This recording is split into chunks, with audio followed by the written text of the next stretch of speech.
Be fun. Let's just start. Fuck it. Hey. Yeah, I thought it was could have been House again. Nah, we actually have that coming. We shot that, but we haven't done that. All right. I watched season 1. It was great. Yeah, it was, man. It was hilarious. It's very interesting, I'll tell you that. Yeah.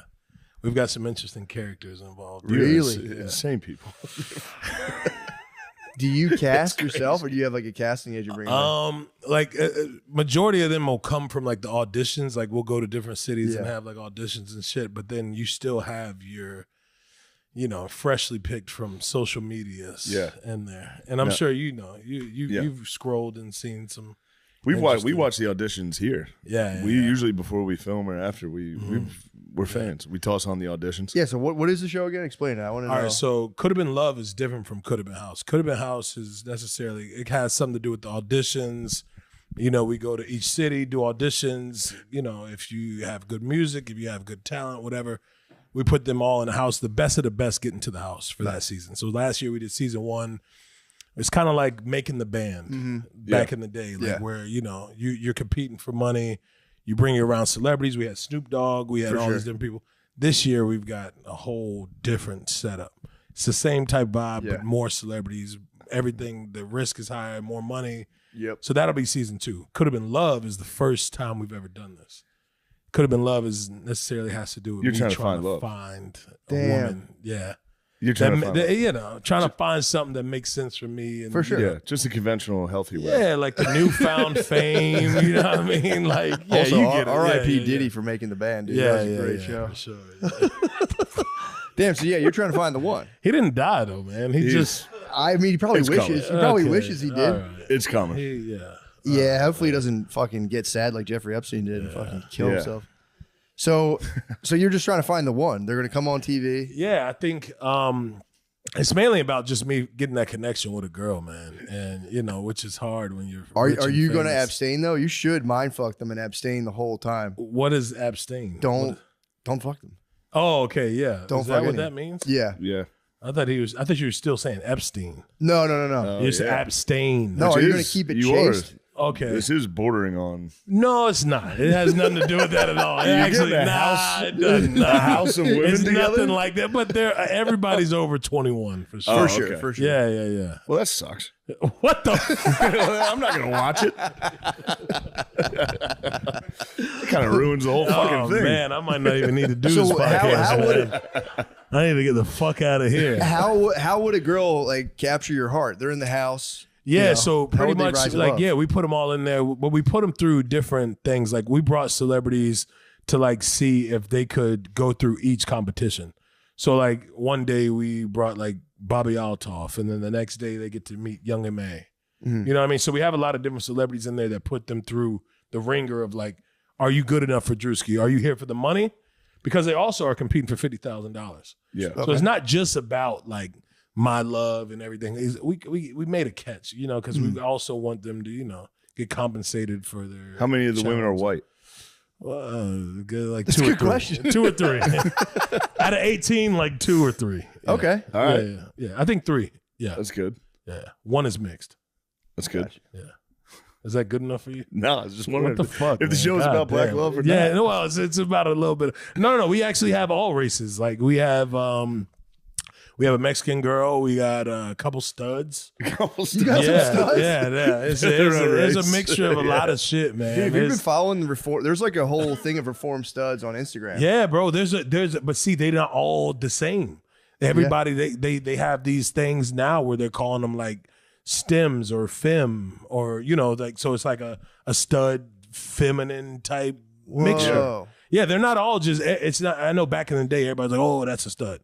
Now they got these new titles. It's like, it has branched out. Damn, so we had a mixture of a bunch, man. It was like picking through a so batch what are the studs like chaos agents? Like what are the studs going to do? What are the studs Nah, the studs, some of them, like I said, there's like a new stud thing. They're straight studs. Yeah, they're kind of like, they still look for a man, maybe not for love. Just a friend. Maybe more so, like kind of like a mentor.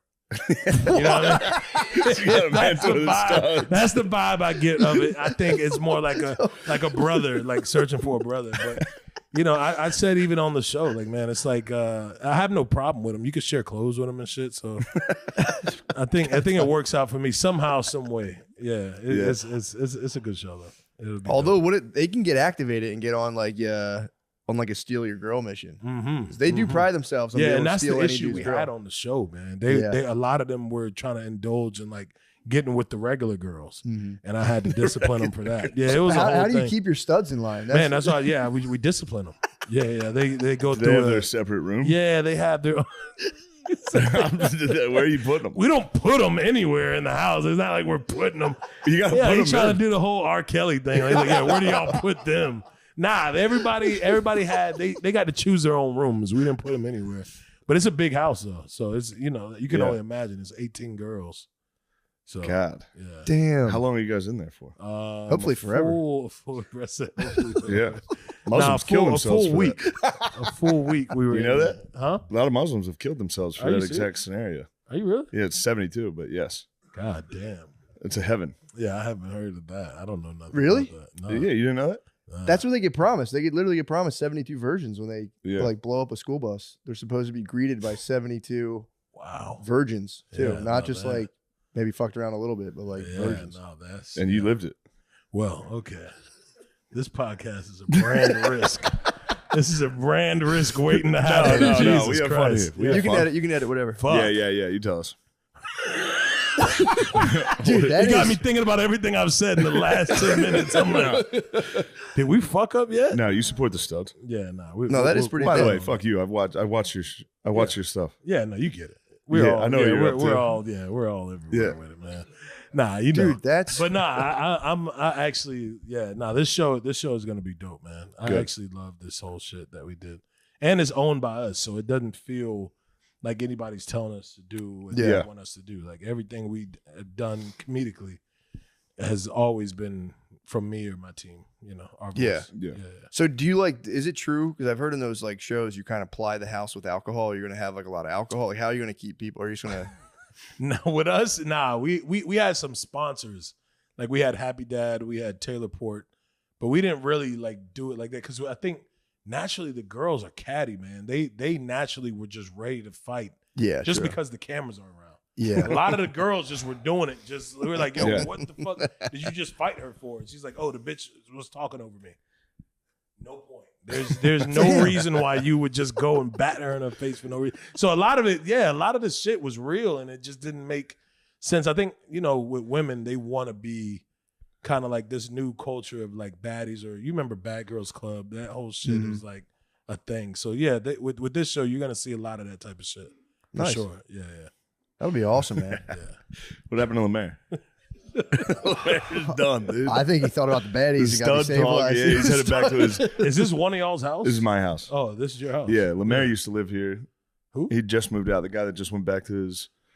The guy who had a coffee. Back to the Beats laboratory, dude. That's where he used to. There's no furniture in that back room over there. No, we just had to clear it out. He was jacking off back there. I was in Philly for the last 5-6 months, and Lemaire just lived Why did here. y'all clear the whole room out? He made it his gaming room, and then lied to me about jacking off in there. He said he didn't jack off. I only did it once. He said once. Just once, dude. There's no way that's just once. That's like when a cat pees in the basement. Yeah, it's going to pee again. You cracked the seal on that room. There's no way you were getting hard in there and walking back to your room. You're not walking outside. It was an amphibious mission. You'd probably swim across the pool. The water. I had no idea you stayed here, though, man. Yeah. I feel like all white comedians live here. I was just telling them that. Yeah. Tom Segura, you, Joe Rogan. Yeah, no taxes. What is the reason? Taxes. Well, I think there's a couple of different places that have no taxes. Why here? They don't have comedy clubs. Like here. Okay. Here you can do comedy every night of the week. Okay. Yeah, I think Versus like Tennessee and Florida. Yeah, Tennessee. Nashville could get it. Why They could have your that. own? You open your own? Too? I don't know. Maybe. Soon come. But I don't know. I'm not gonna build a comedy club. Yeah. Somebody else. Why people don't indulge in their money? Like you really didn't. This is like a regular house. Too. Yeah, this It's is like not an Airbnb nothing I like- just rented. You I just fly live in here. jets though, man. You can get a bigger house. Like damn, like that's a nice house though. I think I will. Nice crib. Thank you. Yeah, for sure. Yeah, this is all I need. I'm never here. Yeah, no, that's true. You don't really need too much either. Yeah. Yeah. You don't buy any designer shit. You're not wearing all that type of bullshit. Yeah. Fucking holes in my sweatpants. Yeah. Why though, man? What there is something about if you like get into the lap of luxury. No, I want to get to the bottom of it. Why? Because as a black guy, I want to know, like, dude, you have money. You got marks on your shoes. What? Both of y'all are just wearing. They're not good shoes anymore, bro. Shoes. What the fuck do you mean? These are not good shoes. You guys. What is the name of those? I have no idea. They have an M on it. Kahurus. Trust that me. Sounds like a fucking cereal, man. You guys are gonna be wearing Kahurus in about 10 years. Yeah, but I'm saying, we the whites are dictating the culture these days. Yeah, no, y'all are definitely got the Carhartt overalls. My uncle was wearing those. No, I know, but it just I don't get it, man. It's you good just though. flow, I think dude. it's It's like dope, it's like a triad boss, dude. The guy would like Yeah. sell hot dogs for 40 years. You just kind of move. But where are y'all putting y'all's money into? Like, where would you say you've spent the most money at? Is it cars, groceries, women, groceries, Grubhub, groceries? Yeah, Grubhub, Chipotle. It's like $500 a week. That's good though, man. I just save it. I save it all, man. Yeah. Always ready for the fucking rug to get pulled out from under your feet. Yeah. What the fuck does that mean? Just have it all crumble, dude. Oh, okay, Yeah. okay. Can all come crashing down at any moment. I was just curious because I never. No, that's even with you. I always ask. No, I should wear nicer clothes. Yeah. So you don't even choose to do jets. They'll put you in the jet. And A lot of times, yeah. But you're not just doing it on leisure. Yeah. It's usually with the gig. With the show, that's in the contract. Yeah. Yeah. So you'll build that in intentionally. Yeah. Okay. So you like doing it. I do like doing that. All right. So yours is kind of like absolutely. You like to indulge in getting to and from the show. Yeah. That's it. That's it. Other than that, you're not gonna see you at a fucking strip club throwing money No. and shit. Yeah. Not anymore. Those days are gone. That was your thing? No, I never really did that. Oh, okay. That's good. How do you indulge? What's your girlfriend must be here, huh? Yeah, I knew it. I always know when a girl's around somewhere. I'm like, yo, what are you doing, man? When I talked to you on the phone, you weren't talking like that. Druski, you gonna shut the fuck up right now? Shut the fuck up. What are you doing? Yeah. What are you doing? Yeah. You're a completely different person right now, man. What are you doing, man? Okay. All right. Yeah, naked girls? Nah. Yeah. Naked girls dancing? No, I hate it. I wish they'd all put the clothes on. You're a humble dude, bro.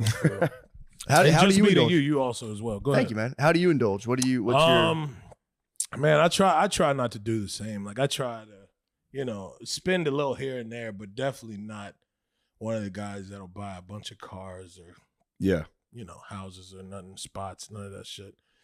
I like to invest back into whatever we're doing. Like even with the show that we're doing right now, like I like to spend my money there. Or even with auditions, like that shit's expensive to go city to city and try to do these auditions. People don't know that. And a lot of times when I show the production, like even my cameraman right here, Film, he'll take pictures of behind the scenes, and people are like, "What the fuck is that many people behind?" It's like a whole thing. So it's not easy doing that, but I like to spend my money in that way instead of on all that bullshit out. You want to know something wild? Yeah, I saw a fucking drone last night. Where? A drone? Yeah, one of the drones. What? You hear about Like the drones? alien? Yeah. No, I haven't heard about. Saw it last night. You didn't hear about the drones in New Jersey? No. That's crazy. You're just hearing about news this? Outlet was that on? Everything. Shade Room? Yeah, they were. They thought they were aliens. You see how the white guy? He's like, no, it's not a fucking Shade Room. Where did y'all? Where was that at? Right here. I saw it outside. There was a last drone, night, like a real, big fucking huge drone. For like an hour, it was flying. And that would come around. It was doing the same lap over and over. He might have actually been. It might have been someone just watching you. Just like, oh, fuck. It was a real big fucking drone. What? And it was far. Like it was high. Do you feel like? Do you believe in all the alien shit? No, I just don't think anyone knows what the drones are. No one. I mean, if you've never heard of this story, I probably sound like a fucking maniac. Like the fucking camera drone thing. Yeah, but there's drones right now that no one knows what they are, and the government won't tell us what they are. What? And they're like SUV-sized drones. In the air. In the air. That's how big they are? But I'm saying, does it look like a circle? Is it like the... No, it's like, it kind of looks almost like a plane, but it's got lights everywhere. I'll show you. Damn, it's tricked out. Yeah, I need to see this. It's got the ground effects. Nah, that does sound interesting, though. I've never seen... Is it? I mean, it's not that exciting, but there it is last night. It's far away. You got raw footage? Yeah. Bro, this is a fucking plane, nigga. No, it's not. I knew this was going to happen. I was afraid. This is a fucking plane. I was afraid to Yo, tell you I'm guys. literally looking at it. This is a plane with red lights on. This might have been an emergency plane. Trust me, daddy. Yo. No. I see what you're saying, though. Hold on. And it was just doing fucking, it was. Nah, it does here, look very and it would different. Go there. It was literally just doing circles for as long as I was out there. What the fuck? You'd see it every like 20 So minutes. other people have seen this, and nobody has said exactly what it was. No, senators are literally asking the government to tell us what it is, and they won't. Damn. Well, they know you're here. I'll tell you that. They got whatever it is. They know that Shane Gillis is Can I peep that thing? house. Yeah. Nah, that's interesting. The first video. I've never actually seen nothing like that for real. The first video is very good. It kind of looks like something. I see what you're saying, looking like a plane. Yeah, it kind of has like the flash. Saw it with my naked eye. But looking at that flight path, that's an irregular flight path. Yeah, because it's not just going through; it stopped. Yeah, that's filming it never does it justice. I saw it live. Why does nobody have good HD footage of shit? I don't know. I tried to film it and it just got blurry. And then hold on, you can hear. I feel like nobody has a good HD footage of nothing that we don't know about. Oh, this is. Yeah, my girlfriend was making fun of me for being old because I couldn't film it. What? Your old ass can't make it. Well, you fucking do it. That's good UFO footage. Well, then you fucking film it. I can't film it. I don't know what the fuck I'm doing. Nobody has good footage of none of this shit, bro. That's the fucked up part of all this shit. I wish. Oh, O'Connor was there. He can vouch for me. For the UAP? I can't have girl vouch. Yeah. You know what I mean? For what? To see a UFO, you can't have a woman be like, "Yeah, we saw it." No one's going to trust her. They believe everything. No one's going to believe the woman. But I do have O'Connor was there too. You can't have a female. You need 2 male witnesses. Any female witness is nullified, dude. Yeah, one male witness is equal to like 5 female witnesses. The prosecutor just hits them with their horoscope in the stand. They're like, "Yes, I believe everything." They're like, all right, Your Honor, rest my case.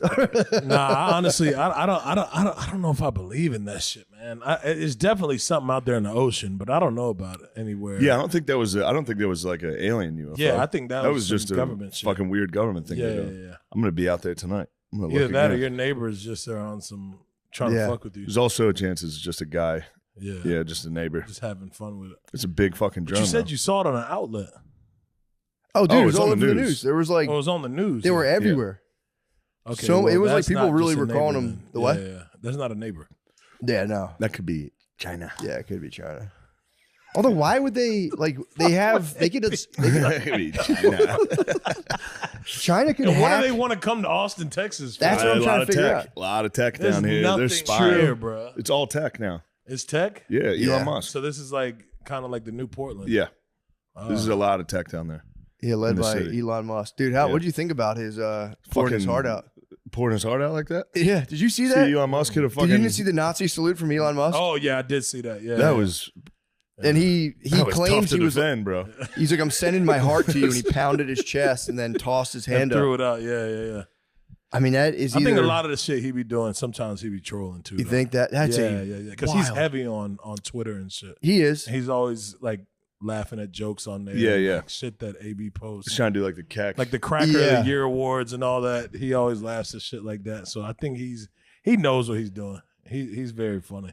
But tossing a fucking that was crazy though. That's not that much. That's not at even an a joke. inauguration. You can't do that at a political rally. And then being like, "Oh my god, enough with the Nazi stuff, dude." It's like that was wild. That was a close one.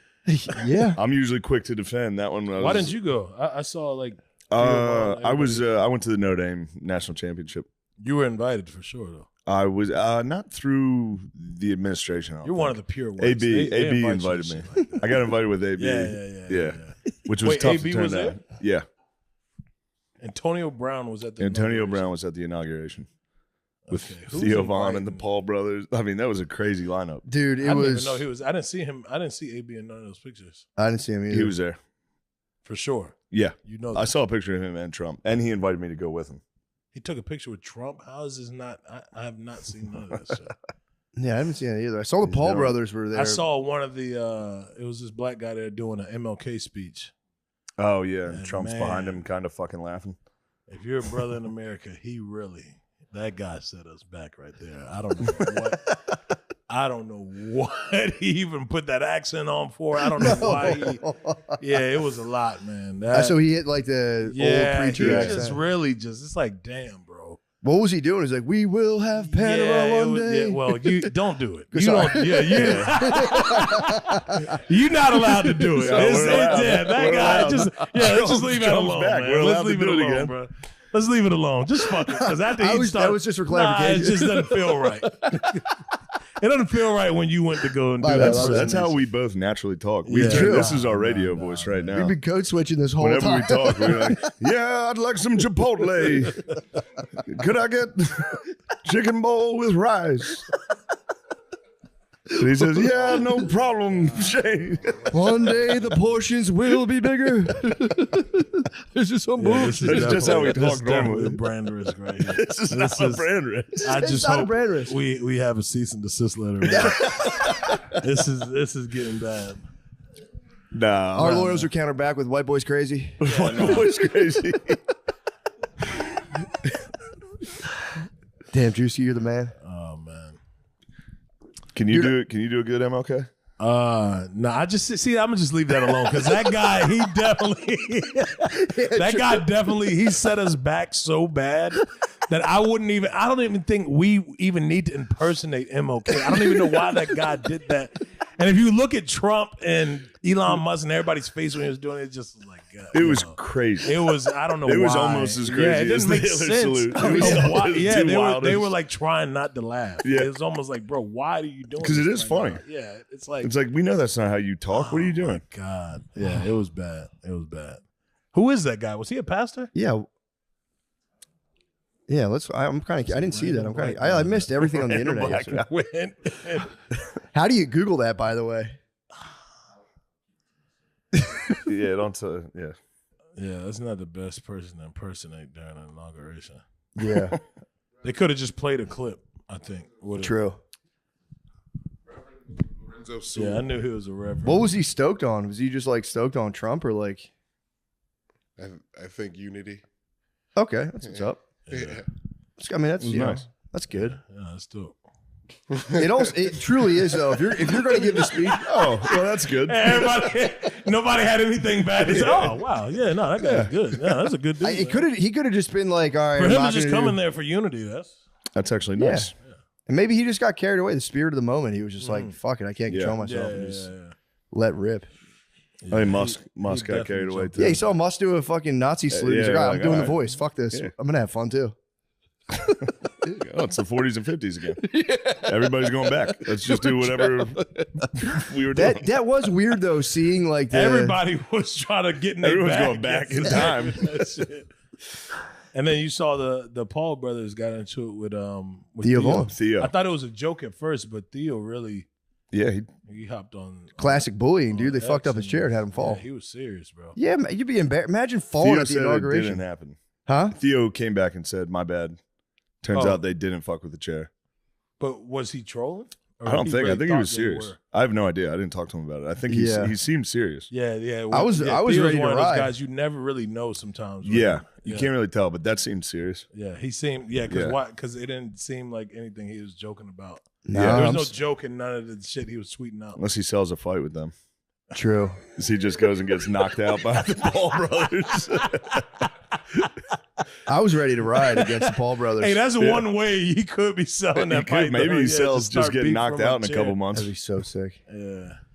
Yeah, falling through a chair out of anywhere is hell. But inauguration, that is funny to think about. Logan's the boxer, right?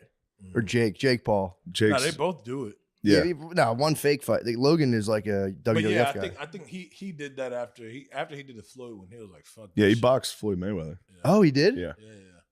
Oh, yeah, I get him confused. They both boxed, but the younger brother's the one who just beat the fuck out of Mike Tyson. So unnecessary. That was so bad. Man. Yeah, that was like sad, man. Yeah. They had Mike like butt naked in the locker room, just getting prepared. I think that was Mike. Yeah. I think Mike was doing that. Yeah, no, that's what I said. Yeah. Yeah, they had Mike really, tweaking out. Yeah, true. But that might have just been, I think that's from other fights though, man. I think he's got a form of CTE for sure. Yeah. There's a lot of people with functional CTE. There's CTE that you can notice off bat, but then there's like the functional kind. Yeah.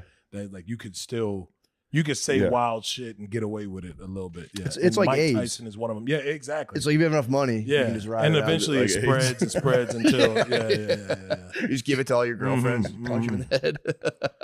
Yeah. Okay. Well, I don't know about that. That's what I thought you were talking about. I don't think you spread it like that. I think it spreads through the brain. It does, yeah. That's actually a decent point. CTE does can kind of spread. He's got a point. Yeah.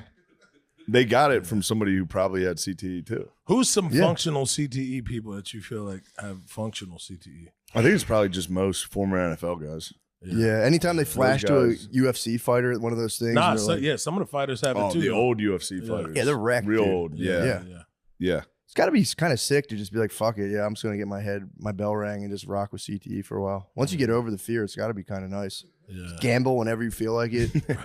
Fucking smash everything in your house. Yo, those gamble companies, they'll be on you too. They'll be looking for those people. You've been seeing that, you know about Bob Minery? I know of him. He's been promoting the fuck out of some gamble company. Oh, really? Oh, man. They got him by the balls, man. He's just promoting. Who is that? He usually does shit with like Nelk Boys. Okay. And different shit around that. But I don't know the name of the company, but it is funny, man. He'll do a promotion and then take it down in like an hour. He'd be like, if you want to win free tickets, come out to a game with me and just have all this shit you got to do. And then he'd be like, fuck those people. I'm not doing that shit no more. This company is such. You'd be like, what the fuck just happened, bro? You got all these people sign up in an hour. And he's like, if you guys sign up, I'm sorry. Tomorrow we'll do a different one. I'm like, yo, this is the worst business I've ever seen in my life. But you know, those companies, they just like, they got money, man. Dude, tons of money. Apparently they've been like killing it harder than anyone can imagine. Like billions of dollars out of the state of New Jersey alone. Yeah, I didn't know that. Sagar and Jetty's big on that. The guy from Breaking Points he was hipping me to the stats, and they're not good. Dudes, we never had betting like this. I know. You had to go to Atlantic City or. I don't think they were able to promote it back in the day. Yeah, it was illegal. Yeah. They just made it legal, and now every single person gambles. Well, after LeBron James started doing commercials, like, fuck. Was he? Yeah.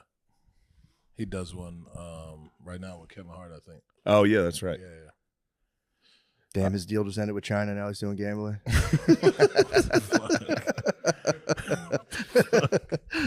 I was mad at LeBron during the national title. Why? Oh, he was Ohio. He was in the box. Oh yeah. I mean, you had to know. Put a crown on his own head. You knew Notre Dame wasn't going to win that. I didn't think Notre Dame was going to win, but first drive looked great good. Season. First drive was great. Talk, I did. You did. Yeah. I'm not supposed to. Well, that might have been the reason right there. That shit didn't happen. What happened? No, just met the boys in the morning, gave them a little. How'd that go? I said met the boys. I think I'm not supposed to talk about it. Okay. I think they want me to kind of. True. But no, that was awesome. Got to meet Marcus Freeman before the game. Phil talked to him. It was nice. That's awesome. Phil made his way all the way back to the title after the week 2 heart attack. Huge beast. How did you feel about the game? Did you feel all right with? I mean, it was. I knew it was. I was like 21-7. I was like, that's game. Yeah. And then it was close. They cut it though. They cut it to one score with like 4 minutes, and then questionable decision to try to kick a field goal for no reason, down 16 or whatever. Yeah. But great season. We'll be back for sure. We got to raise some money for the Irish now. No, they've got plenty of money, man. I'm gonna give them a little. Those guys. That's where all the money's going. That's where all the money's going. I'm going to fuck my family. It's going straight to Notre Dame football. I was looking. Booster Club's is eating, man. Yeah, I was looking at the confetti, watching Ohio State score, just sitting there going. I called my agent immediately. I was like, let's book a show and give all the money to Notre Dame. Notre Dame needs a champion. I woke up the next day like, fuck. Fuck, that's a lot of money. Fuck. You just take your half of the pros, like the fire show you're doing. Like, actually, Bill, I'll donate my own half to Notre Dame. Fuck the LA Fires. That's going to Notre Dame needs a D tackle. I need to give that to an 18-year-old. This dude's nuts, man. I think y'all did something for the LA Fires. That's on Monday. Me and Burr are going to do a show out there. Yeah. Yeah, Where's it at? Where's the show at? I don't know. In LA. I forget what it's called. The Wiltern? Yeah. Is that what it is? The They Wiltern? were talking about that when I was over there. Yeah, that'd be good. Yeah. I thought it was something for kids. I thought it was a like a fundraiser. What I'm doing? Yeah, I thought It's a fundraiser for the fires for LA. Yeah, I think it's going towards Randy Quaid's mansion. Yeah. No, what's happening is all those rich people whose houses burnt down. Not that I'm like, fuck them, Yeah, but for sure. they are all renting apartments now in LA. And the prices are just fuck. everyone's fucked now. Because now thousands of rich people are just buying Came down everybody from else's. the hills Yeah. and they're just crushing it. And like landlords are calling people like, hey, get the fuck out of here. That's fucked. I got a guy who's gonna pay triple what you're paying. Ugh, And if people don't know the laws, they're just like, oh fuck, my landlord said I had to leave. that sucks. Yeah. So what the fuck are y'all talking about, man? The fires. So the there was rich fires in LA. Did You don't know the fucking Did drones. you hear about it? Nah. That shit was a crazy situation for real. You know what's crazy? We had just eaten at that Nobu. I don't know if that shit burnt down. Yeah, I don't know anything about LA. Yeah, so they were telling me where Like shit was over there burning. in and I like was a like, Malibu area, they got Yeah. like a bunch of restaurants on the water. But I saw a lot of that shit burning down on that whole strip. Damn. Yeah, like the houses and everything. I don't know if Nobu or Soho might still be there. Mm-hmm. Yeah. But you were there after the fire, or right Nah, before? it was like 2 days before it started. Whoa. We were just there. was it fucking And then windy? I saw the videos of it, of somebody driving through that same area. Oh wow. And I was like, damn, this shit looks completely Jesus. like swept through it. But yeah, I don't know. I don't know what all got affected. Well, it was by weird too, because like you would look at the footage and there'd be one house left on the block, and it's like that'd be crazy to just come back and be like, oh fuck, Yeah, I did it. shit, all right, Yeah. I'll move back in. just move I'm right just gonna back be in. back. Just chill. That's crazy. Yeah, you Really just live fucked on up. the moon. Could you? Yeah, imagine? true. Just Be the craters Martian. everywhere. You're just in a house. Be the Martian. That's crazy, man. That's fucked up, dude. I came Yeah, it's across fucked up that y'all laughing over there, man. I know, What y'all for real. doing, bro? That's not cool, man. This is Well, what they I do. got a fact Praying that's for gonna the sober the families and room. everybody, you know. Dude, I heard recently, Yeah, man. 37%. This is gonna sober praying us for the up. family. 37%. Oh, for real.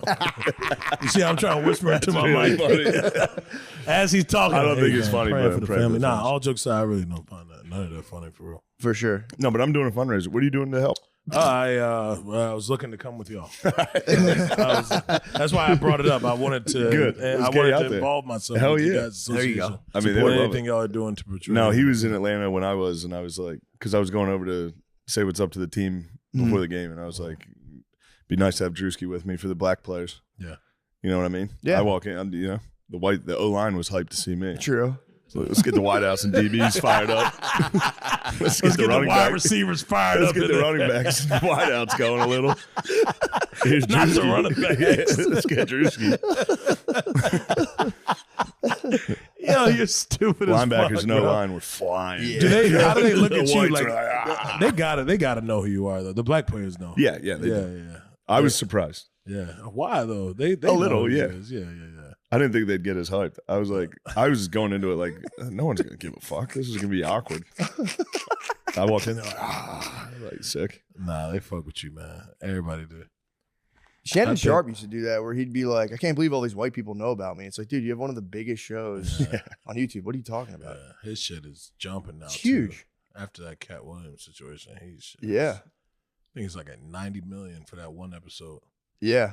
The He se- got paid from just that one episode. just that. Dude, the sex Yeah. tape was kind of sus, though. That was like, Yeah, I don't know if that was how do you true go on either. Instagram Live on accident? Yeah, that doesn't happen. Yeah, and then he just promoted boner pills. I don't. afterwards. I don't think I'm buying that either. I don't know. I don't know if that actually happened for real. I mean, you know, more power to him if it was like a viral I feel like he one. would have went longer. What do you mean? If it was intentional, I think he would have went Yeah. longer. That was quick, dude. I didn't. knows I didn't get everyone's to a see fast how forward. it ended either though. It was quick. Well, It's yeah. like 2 minutes. Yeah, but it could have. He was going hard though. He could have set it think off. about it after. He was going He was hard. growling. Yeah, good girl. fucking I think he had some intense. good girls in there. It was intense. But see, that's the thing about it. If he was growling and doing all that, at some point you're about to bust. If you're doing all that, Oh, because yeah. once you get in the mind, you're already there. Yeah. Yeah. The sounds. See, that's people don't talk about that enough. The sounds will get you. Fucking Yeah, a girl. if Can girl start makes one talking, noise, right, I go, right. shut the fuck up. Yeah. Okay, I don't. It's true. It's true. I told you not to make a fucking sound. I wear earplugs. I wear that shit guys wear when they land planes. I put that on. It's a mind thing, man. So that's why I feel like with his shit, it's like, yo, can you do that again? What do you usually say? Yeah, fuck it. The second is like, Shut the fuck up. Don't come. Don't come. I'm right there. You go, oh, shit. I should have said that bitch. Goddamn.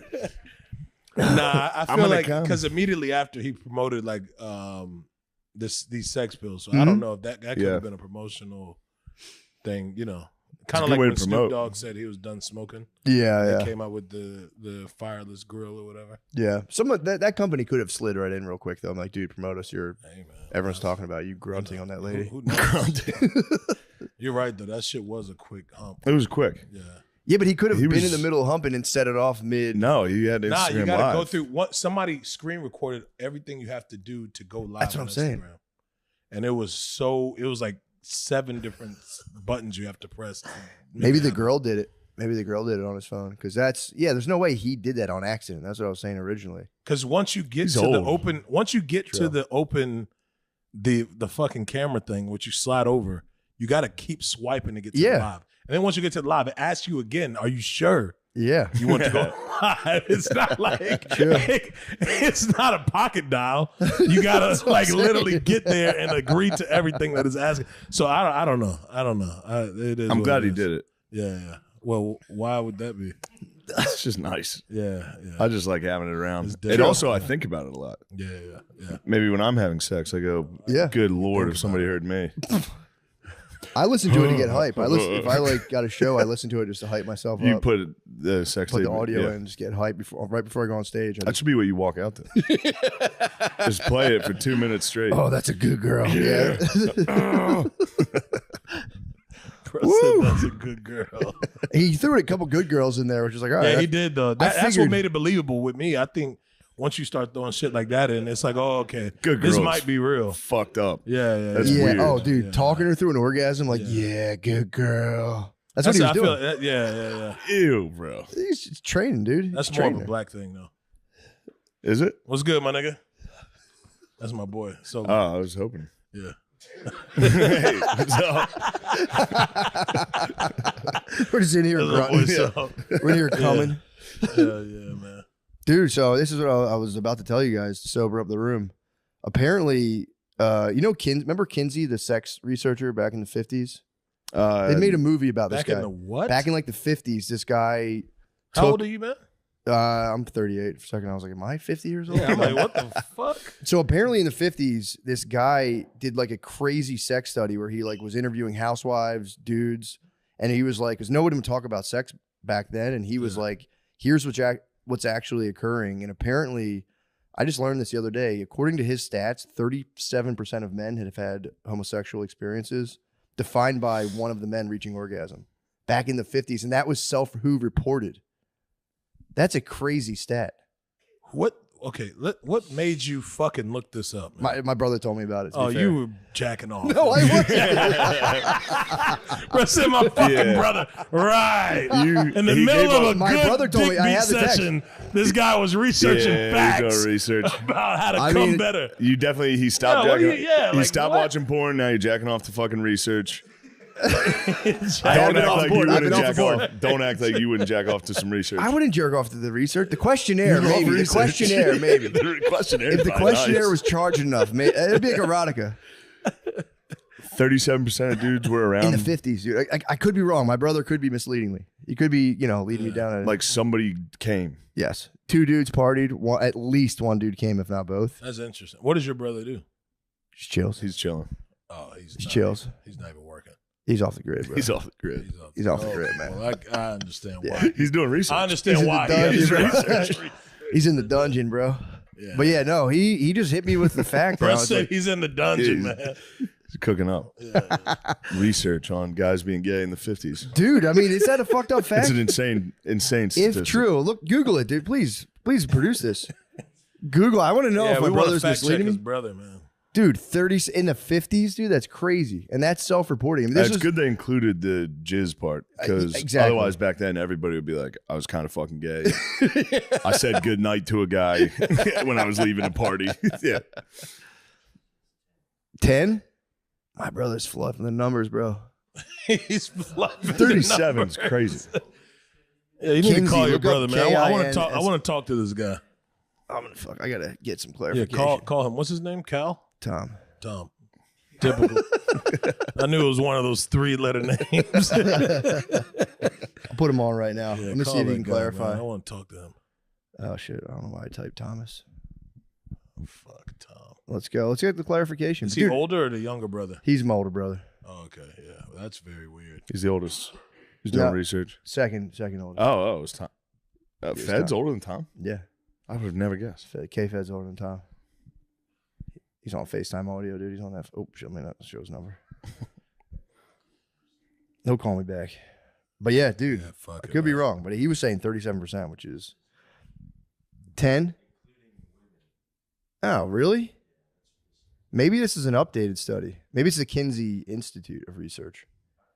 But here's my whole point. The reason I'm bringing this up, and this is the conclusion me and him reached independently. If it is somehow 37% self-reported, that means in real life it's got to be what, like 90, 94. And the conclusion was we both reached this. These Nope, are he's got it right there. insane numbers. We're just Hold throwing on. shit Here out. we go. My I point trust the is, science with this. me and my brother were It trying went to from say 10 we're the to only. 94 fucking Gotta be percent. 90. Dude, 94% of 37 guys. say yes. It's definitely the amount who actually did it and didn't say Here, yes. we'll It's do a gotta blind study. Everybody, I won't tell on you. Yeah, Everybody, true. close your eyes. Raise your hand if you did something gay. Close your eyes. I didn't close my eyes because I'm not fucking gay. Someone gets their I feel dick like grabbed. if you participate and close your eyes, Close your I feel like you're a part of it if you close your eyes. So I'm not gonna close my fucking eyes. I'm not even gonna play half of the game My with you. point was, me and my brother are arguing at which one of us was the only. There's only. I know you did some Yeah, gay he closed shit. his eyes. You close your eyes. But you said to close your eyes. I did, but if you participated in any way, that counts. You're part of the percentage. Fuck, dude, I closed my eyes so hard. Yeah. The point was, me and my brother were suspecting we might both be the only straight dude actually in the world, the chosen one.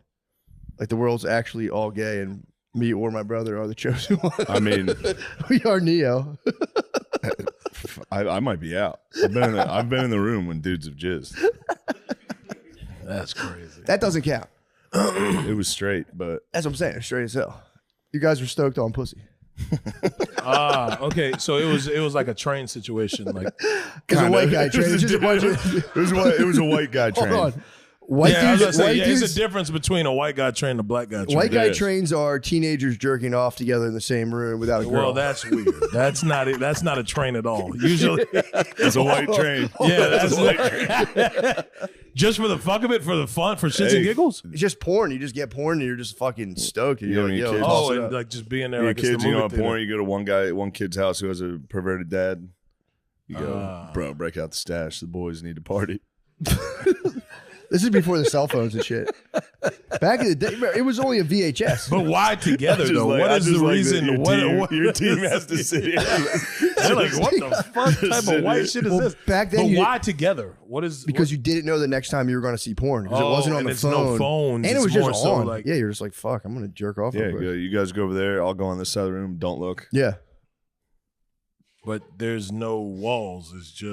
Look, you That's a can sit fair here. point. You can punch holes in the I mean, we ceiling all got day long. trivial. Like, No, you what? can't look, dude. Okay, yeah. I mean, I get it. So man. That's what's up with the walk us through the train? What's up what's with the going on train? with the train? Because the nah, train's weird. train. 'Cause Yeah, that it's carries just on I've, way I've too never late. indulged in no train, Okay. but I think at parties and stuff there was a thing, where when you're in high school, everybody's going in, the girls twerking in the room here, and then you might go upstairs and there might be 5 guys and 1 girl from the fucking basketball team, and she's like the basketball trainer or water girl or whatever. Yeah. Right. You never know.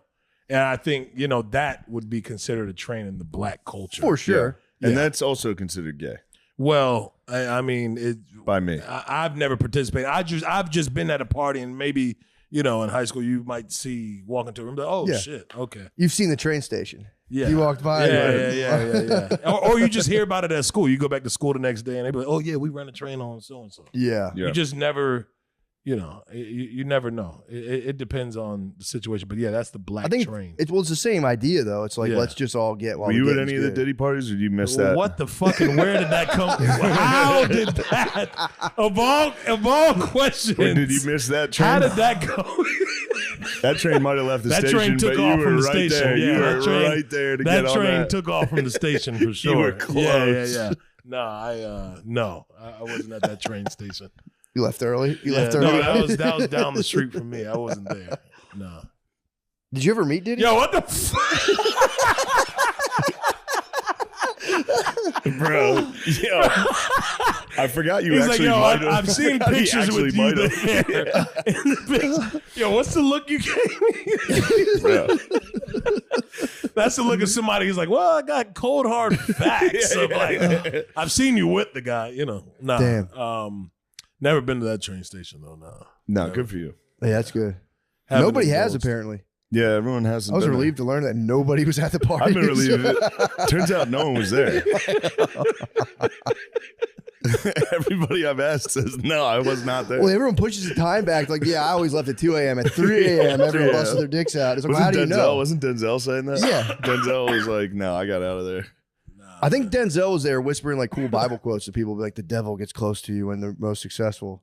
That would fuck you up. And they're both getting their Yeah, dicks. he said that sucked. about the I think it was the Will Smith Chris Rock situation. Yeah, exactly. I don't think that was Diddy's house he said that at. No, probably not. But What do you think about man? This dude be having cold hard facts, but mixes up the stories. I'm a storyteller. Denzel, yeah, that would fuck you up. You're on ecstasy at a Diddy party. Fuck. Denzel Washington comes up and whispers a Training days, you. quote. Training days, you. Oh, shit. These guys are sick, man. Seriously. The Diddy party. Who God. was there? At least one guy Who was like, at the Diddy party? Yo, guys. Yo, what the fuck, man? Just tell us. I see. It's like a back-to-back. Y'all are running a train on questions here. I can read. Guys, I can read. I know I can fucking read. The big game is almost here, and it's now or never. Don't miss out on the last football game of the season with Prize Picks, the best place to win cash. With over 10 million members and billions paid out in winnings, Prize Picks has made daily fantasy sports accessible to all. It's the simplest way to win money in over 30 states, including California, Texas, and Georgia. Isn't that nice to hear Texas in there? Yeah, I like that, man. I like that. Well, because yes, That's why I use Prize Picks. Awesome. And I can't emphasize enough how easy it is to play. Let me break it down for you. I just pick between 2 to 6 players, 2 of the hottest guys across any sport, whoever I think's the hottest, and pick more or less on each of their projections. Then submit my lineup. That's it. And I could win up to 1,000 times my money, all in just 60 seconds or less. Just like that. I'm able to get back to eating my wings and drinking an ice cold bucket of Bud Lights with the buddies. These motherfuckers. Because you know me, huge sports guy, huge beer guy, even bigger Prize Picks guy. Bigger? Yeah, what the hell are they trying to say? Prize Picks, you know I love my brewskis. Don't you dare get in between me and my brewskis and my wings. Join me in the fun. Combine up to 6 packs. Oh my God. Sorry, I don't think you meant to say that. Sorry, I mean combine up to 6 picks. Jesus Christ, guys. I gotta change my life. This is an ad or this is a Prize Picks intervention. I know. I'm deeply sorry for how I've create your lineup and you can win up to 1,000 times your money instantly. Real players, real sports, real cash. The NFL playoffs and the rest of the NBA season are here. So there's plenty of time to play. You don't want to miss out on the playoff specials. Join now because Prize Picks is giving away a free prize pick for the big game where a QB will only need to throw 1 yard to win. Holy shit. If you're correct on at least one more stat projection, you can win real cash. Download the Prize Picks app today and use code DRENCH. Get $50 instantly when you pay $5. That's code DRENCH on Prize Picks. You get $50 instantly when you play $5. You don't even need to win to receive $50 bonus. It's guaranteed. Prize Picks, Run your game. We're back. We're back. We're back. Woo, baby. All right. Here we are. We'll put an ad there. Oh, sorry. We'll be back. Sorry about that. I shit my pants. Oh man. Damn, Druski, you are the man. So what else is going on? Fuck out of here, man. We're not gonna flip it like that. Nah, yeah, man. We're not just gonna throw that shit around, say that, and then be like, "Oh man, you're the man, bro." Nah, we're not cutting from that and coming there. Fuck out of here. We're not gonna cut. What a cool story you just told us. What a cool story That's you told crazy. us, man. You the man, bro. Make sure you edit that It's out. like that's worse than having it actually in there.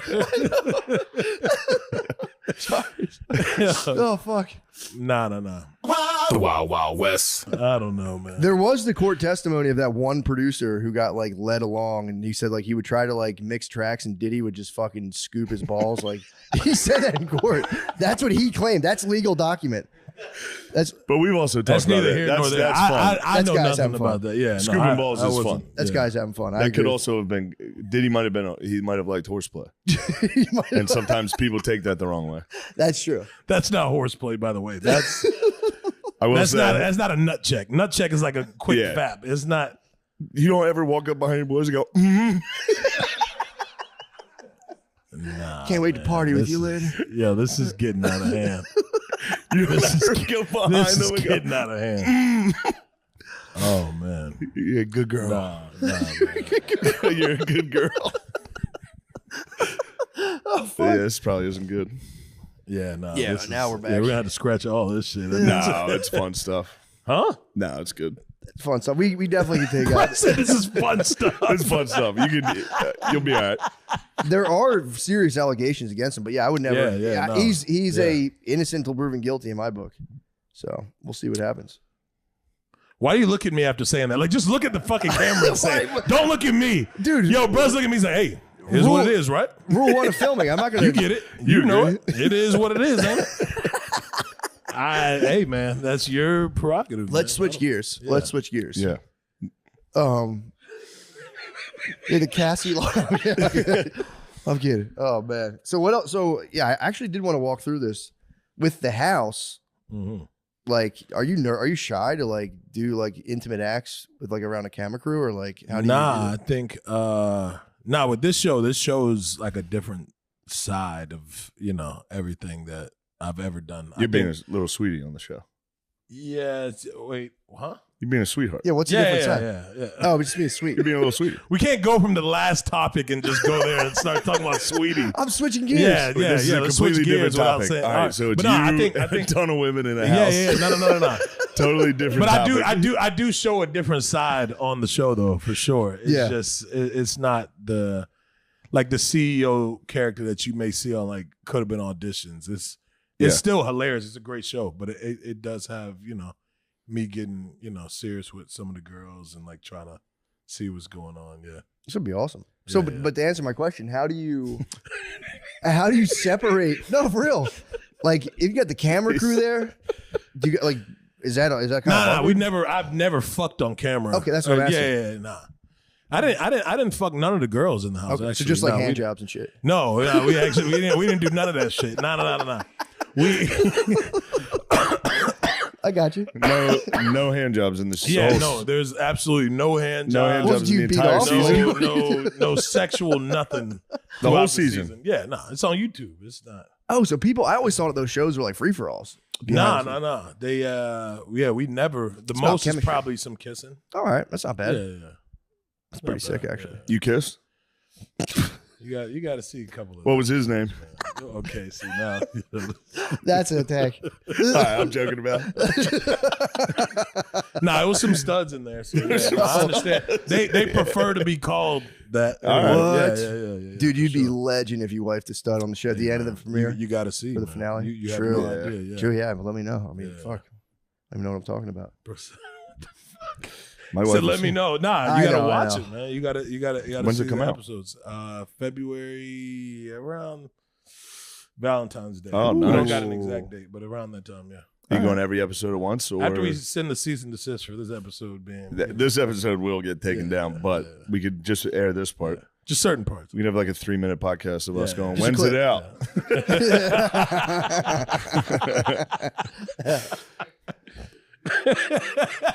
Great. It's a 3-minute pod. Are you gonna do it like all the episodes at once? Or are you gonna do it weekly? I think we'll do every few days. Yeah, no, we'll do weekly for sure. Just because last time we got a little carried away with editing. We didn't have a full team. We only had like one guy. Oh shit! So it was like so stressful. That's crazy. So we started doing bi-weekly. Then it went like a month by, and then the fans were confused. Like, what the fuck's going on? Yeah. So that happens. Yeah. What's next? What's next on the docket? Just doing more shit, man. Just trying to. We have a Netflix show in the writers' room process right now. So we have that going on. Kudos to your show as well. Thank you. On there. Yeah. Thank you. Why didn't I've never seen your boy on there. This is my first time. He's in it. You Dude, can't I see dissolved him. into the role. Yeah, I dissolved into the role. Most people don't even know it was me. You blended. He's the cop. He's the cop on the show. Oh, you're the cop. Yeah. Oh, okay, so that's method acting. You're doing a little bit. Yeah, okay. I didn't notice that. Nah, that's I've got to dig. No, deeper. for real. He just has like a mustache and a crew cut and a helmet and glasses. Yeah. That's people didn't know it was him. Yeah. Nah, that's dope, man. Yeah. You involved everybody around. Nah, that's what we're trying to do. So yeah, we have some dope shit cooking up over there, and just doing more commercial shit, more shit. Like we have the shit with me, Kai Cenat, Kevin Hart. We're working on a movie right now. Oh, nice. With that, so yeah, we've got a lot of shit cooking up, man. That's it'll awesome. Be dope this year for sure. This is that year of like expansion, trying to do more shit in like public eye, and the same amount of shit still on social media, but also branching out to like the mainstream shit. Yeah. Not after they see this fucking podcast, it won't be. But I think you've done a good job. I don't think you've said anything wrong. Matt, on the other hand, you have some explaining to do. What did I do? He's fucked, man. I'm just trying to move the conversation. Good shifting, though. Good shifting. Thanks. Yeah. I thought my drone show was going to be a topic for a while, and no one gives a fuck. Yeah, well. I couldn't get into that. Like it was sick. You saw it, but I kept hearing. I was so excited. I kept hearing about it on the news, and I was just like, it was like the Chinese spy balloon. I was just. Do y'all change these mic covers? I'm smelling every time. On these. Every time. Every time for sure. Yeah. No, never. I don't think it smells. Mine doesn't smell. Mine doesn't smell either. It might just be. But we should probably just be the house smell.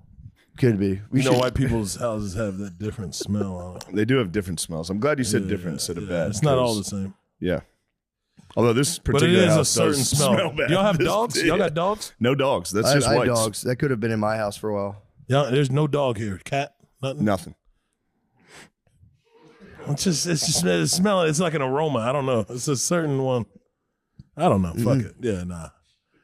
Maybe just that might just be for different people that's been here on the podcast. How many people have y'all had on the podcast? Not that many. Okay. Yeah, that just might be the house then. It's the house. Yeah. Okay. But there's some sewage issues with the front half, and the house does occasionally smell like shit. Okay. Yeah, it's kind of fucked up. And I keep trying to get it fixed, and for some reason, plumbers don't believe me. I go, bro, I swear to God, the house smells like shit. And then it never smells. I didn't smell that bad. I don't smell that. It's just like it's like a. You were being racist against whites. No. I wasn't at all. Did. No. You did all white people smell like dogs. No. I don't want to say that. You did because white people smell like dogs. It's just no. I felt like a pet has been in here off of the mic smell. It's not necessarily everything. And it's wet dogs, to be specific. Okay. White people smell like wet dogs. Yeah. I never thought that. No, I've heard that. I thought you guys had pets. I do. I have 2 dogs. So could be them, or it could just be Could just be the whites. Yeah, let's wrap this. So you're doing this is the white part of your press tour, and you're going to come in and say we stink like dogs? No, not at all. Not at all. No, I don't. No. The mics definitely have a smell, but I don't think the house. Does your mic smell like a wet dog? I can't smell it. Mine doesn't smell like it. That's why I smell. Fox can't smell his own hole. Smell his. Yeah. Smell his. Let's trade.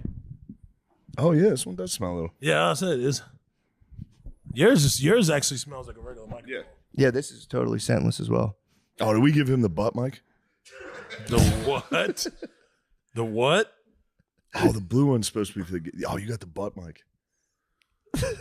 We record farts on this podcast and we fart into. If somebody has to fart, we. No, He's kidding. I would never do that. That'd be crazy. That would be real. I mean, he said, "Y'all give him the butt mic." You would have every reason to be very, very upset. Seriously, That'd be though. so disrespectful. Yeah. Nah, that's weird. That'd be so disrespectful. But no, we wouldn't do Nah, that. man, y'all are doing a lot of amazing shit, and you know, I got to give y'all credit for sure. Thanks, man. First time meeting this guy. Thank Yeah. you, bro. Very cool. Thank you, man. Right back Yeah. at you. Yeah. For Shane sure. put me on your stuff. I was like, this is the best shit. Yeah, I've we ever watched seen. it. Not We the watch best it all shit. the I don't time. think you said It's that. pretty fucking But awesome. yeah, well, No, it's it is. all right. It's We watched pretty the fucking funny. auditions. I just watched the one where the kid was like, "My dad's the president of the NAACP."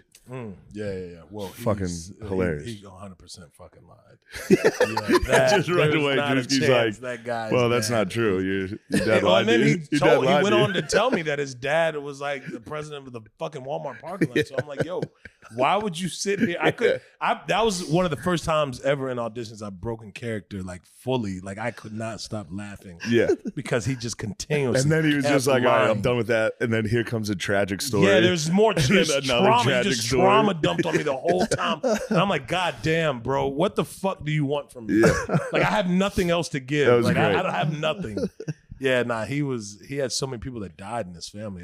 That's what he did. That was his. That was like for real. The guy's audition. Oh, he was dead ass though. He was dead ass about all that. Jesus Christ. Yeah, but it was so funny, man. He had a good soul. He was the man. Yeah, You could tell he was a good guy. yeah. He's one of those dudes that you just be like, man, I'd love to hang with him again. And Are I there really- are there any little people on the show this year? like midgets? Yeah. Yeah. There's a couple midgets on this. I was gonna say there's typically typically what? they're running around. Like I thought. Nah, they're around. Yeah, they're around. Yeah. With the could have I've been never love, yeah. seen more No, we've- midgets than when I put on anything with you. There's always a midget.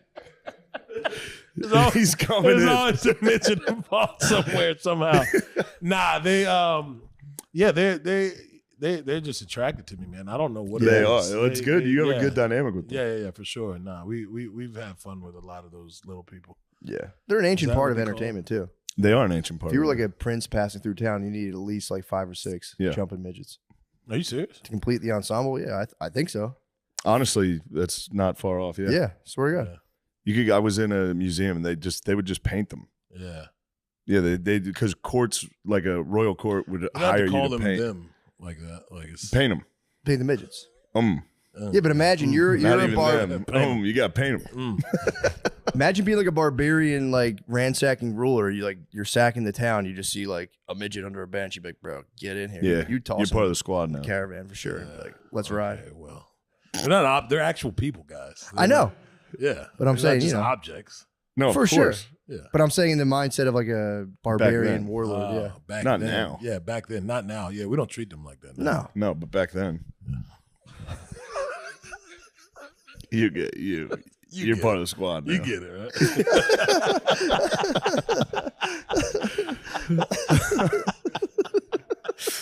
Believe it or not, though, man, they get offended by a lot of that shit, man. They don't Yeah. play. Yeah, Napoleon A lot of them complex. are feisty. Yeah, Yeah. nah, they really are. No, they don't. I play that bet, shit. dude.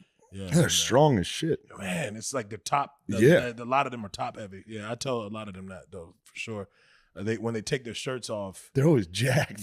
they're jacked. A lot of their muscles are so compacted together. Yeah, nah, they are naturally jacked people. Yeah, and I think with them, like they get the normal size human head, which makes their body top heavy Yeah. a little bit. Yeah, so majority of them, but they're cool. They're cool as shit.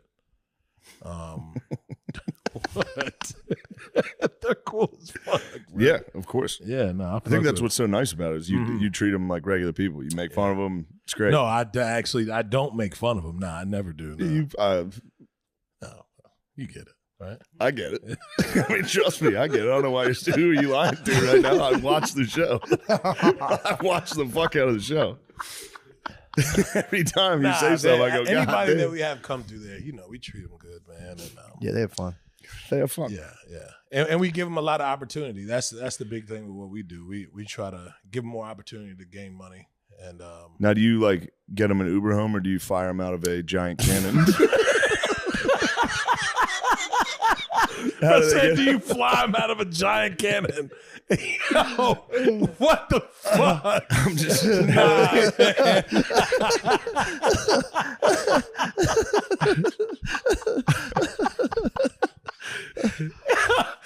Nah, they usually have a they're accompanied by somebody. Majority of the mids, they have like a caretaker. I swear, bro. Really? Anytime I've ever like we've ever done anything with any like little people in audition, Yeah. majority of the time they have like a caretaker that they'll leave with. Yeah. Damn. Like a reacher, personal reacher.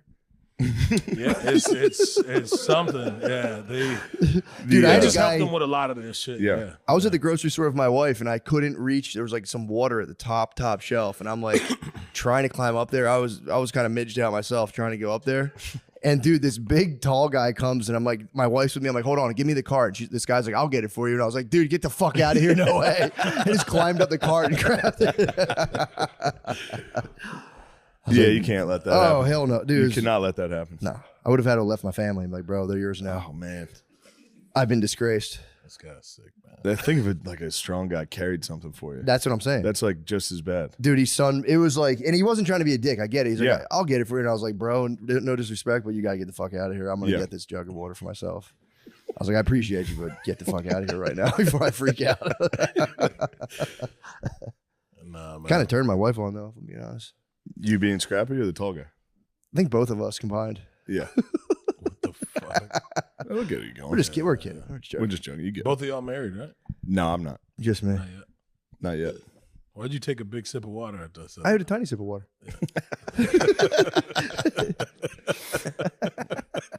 Yeah, Matt's married. Soon- did you get soon married come, at the end of the show? No. We hell? We'll find out. Yeah, you guys got to find out what happened, man. It's an interesting situation. I'm sure it will be. Yeah, And it's out around Valentine's Day. Yeah, it'll be on YouTube, on Druski under my name on YouTube, and man, we're airing that shit out every week, so be ready. And there's also gonna be like different ways you can vote for different shit, So Oh, it'll nice. be dope. Yeah, Nice. Well, that'll be good. I think we've done it. Yeah. Damn you did right, it. because we got to get the fuck to the airport. I'll tell you that. Oh, shit. What Sorry time is about it that. right now? Oh, okay. Shit. Sorry Yeah, about we're that. ready. No, Yeah. you're good. Dude, thank you so much. Yeah, thanks a I lot, appreciate man. y'all And having me, honestly, if you guys think of anything that you want edited out, we will. Yeah, just cut. Yeah, no, we definitely. I definitely was gonna have a talk with y'all once we cut that camera off. I definitely have a lot of things to talk to y'all. We're gonna edit some stuff out. Drewski, Yeah, well, thanks for joining us. yeah, thank you, man. Hey, let's get the camera off. There you go. I'll talk to them. Mr. Novak, how you doing, bro? Man, How you like the mister? I've been trying to be way more respectful lately. have you? Mister, yeah. The mister would just fucking piss me off. Fuck you. You don't like a mister? No. I love mister. I just feel like it's like an authoritative figure. Yeah, you don't And like that? I have You don't a like problem with like authority and conforming. Where's the authority problem you think come from? My fucking father. Yeah, but he I was was a just crazy drug addict, Hell's Angel guy. But he know? was still authoritative? He was still like... in his own demonic, fucked up way. Yeah, you know what I mean? yeah, Like yeah, he yeah. was really disconnected from reality, and he lived in his own world, and his own world looked like he rode with the Hells Angels, and everything was transactional, a business, while under the influence of crack or fucking meth. And so like he was the guy that like he would come home at 2:33 in the morning, and when he was awake, the whole fucking house was awake, and everyone was gonna wake up to sit on the sofa to watch him and his biker buddies party. What? So authoritative in that approach. I see what you're saying. So- Damn, I thought I had a problem with authority. I just have an Irish Catholic father who spanked my hiney. And I'm like, dude, I don't want That's to a hear wet it. dream for me, you cocksucker. Fuck off. That's what I'm saying. I'm like, I have a fucking authority problem. Mine must be nothing. Because I think that is real. The link to authority problems is just your relationship with your dad. And my mother's go-to my whole life as a child growing up, she's like, and when I just couldn't figure out fuck about shit, she's like, we should put you in the Marines. Like, if you don't, Yeah, what thanks. do you think I want a fucking muscle-jacked fuck waking me up at 4 a.m. to 5,000 push-ups? You can fuck off. Yeah, that would spaz you. I have one of my moms, someone like my mom knows, got dishonorably discharged. From what I heard of just waking up and being like, get the fuck away from me. And they're like, dude, you're out of here. Dude, that's that bad. approach does not work with me. Yeah, I wouldn't think so. Well, because I already am wired with like, if it doesn't make sense to me, it's wrong. Yeah. You know what I mean? Yeah. So like right out of the gate, I have a lot of shit going against me because a lot of things don't make sense to me. So I walk around like wrong, could do better, should do better. But Yeah. so it's what I've learned in life for me is that it's all about approach, right? And today it's much easier for me coming from a position of simply understanding as opposed to being understood. Yeah. You know? So like I just accept you for where you're at, the jarhead for where he or she's at, you know, and just it's cool. Yeah, that was something that blew my mind during COVID, and I've like mentioned this before, but I still can't get over it. Like I would, I didn't realize how much I did this, but like, especially during like so before COVID, I didn't know that I was really doing this, but I'd go through a supermarket and like every person I saw, it would just be this like weird invisible battle in my head where I'd be like, look, this fucking guy, fucking pussy jerk off. For and then sure. I would see a lady and like, fucking chick's not even hot. Is she looking at me? No, she's not, fucking bitch. And like, and you're doing this like crazy maniacal thing in your head. And then COVID, it came to a fever pitch because there was like the mask first, no mask. And then it was like, it was just like, it just all came to a head where I was like, dude, why am I this stressed while taking a walk? And I started doing a thing where like, when I would be out at a grocery store, I would really focus on not having like a silent battle against people and instead just like wishing strangers well. And like you were saying, exuding that, whatever that energy is.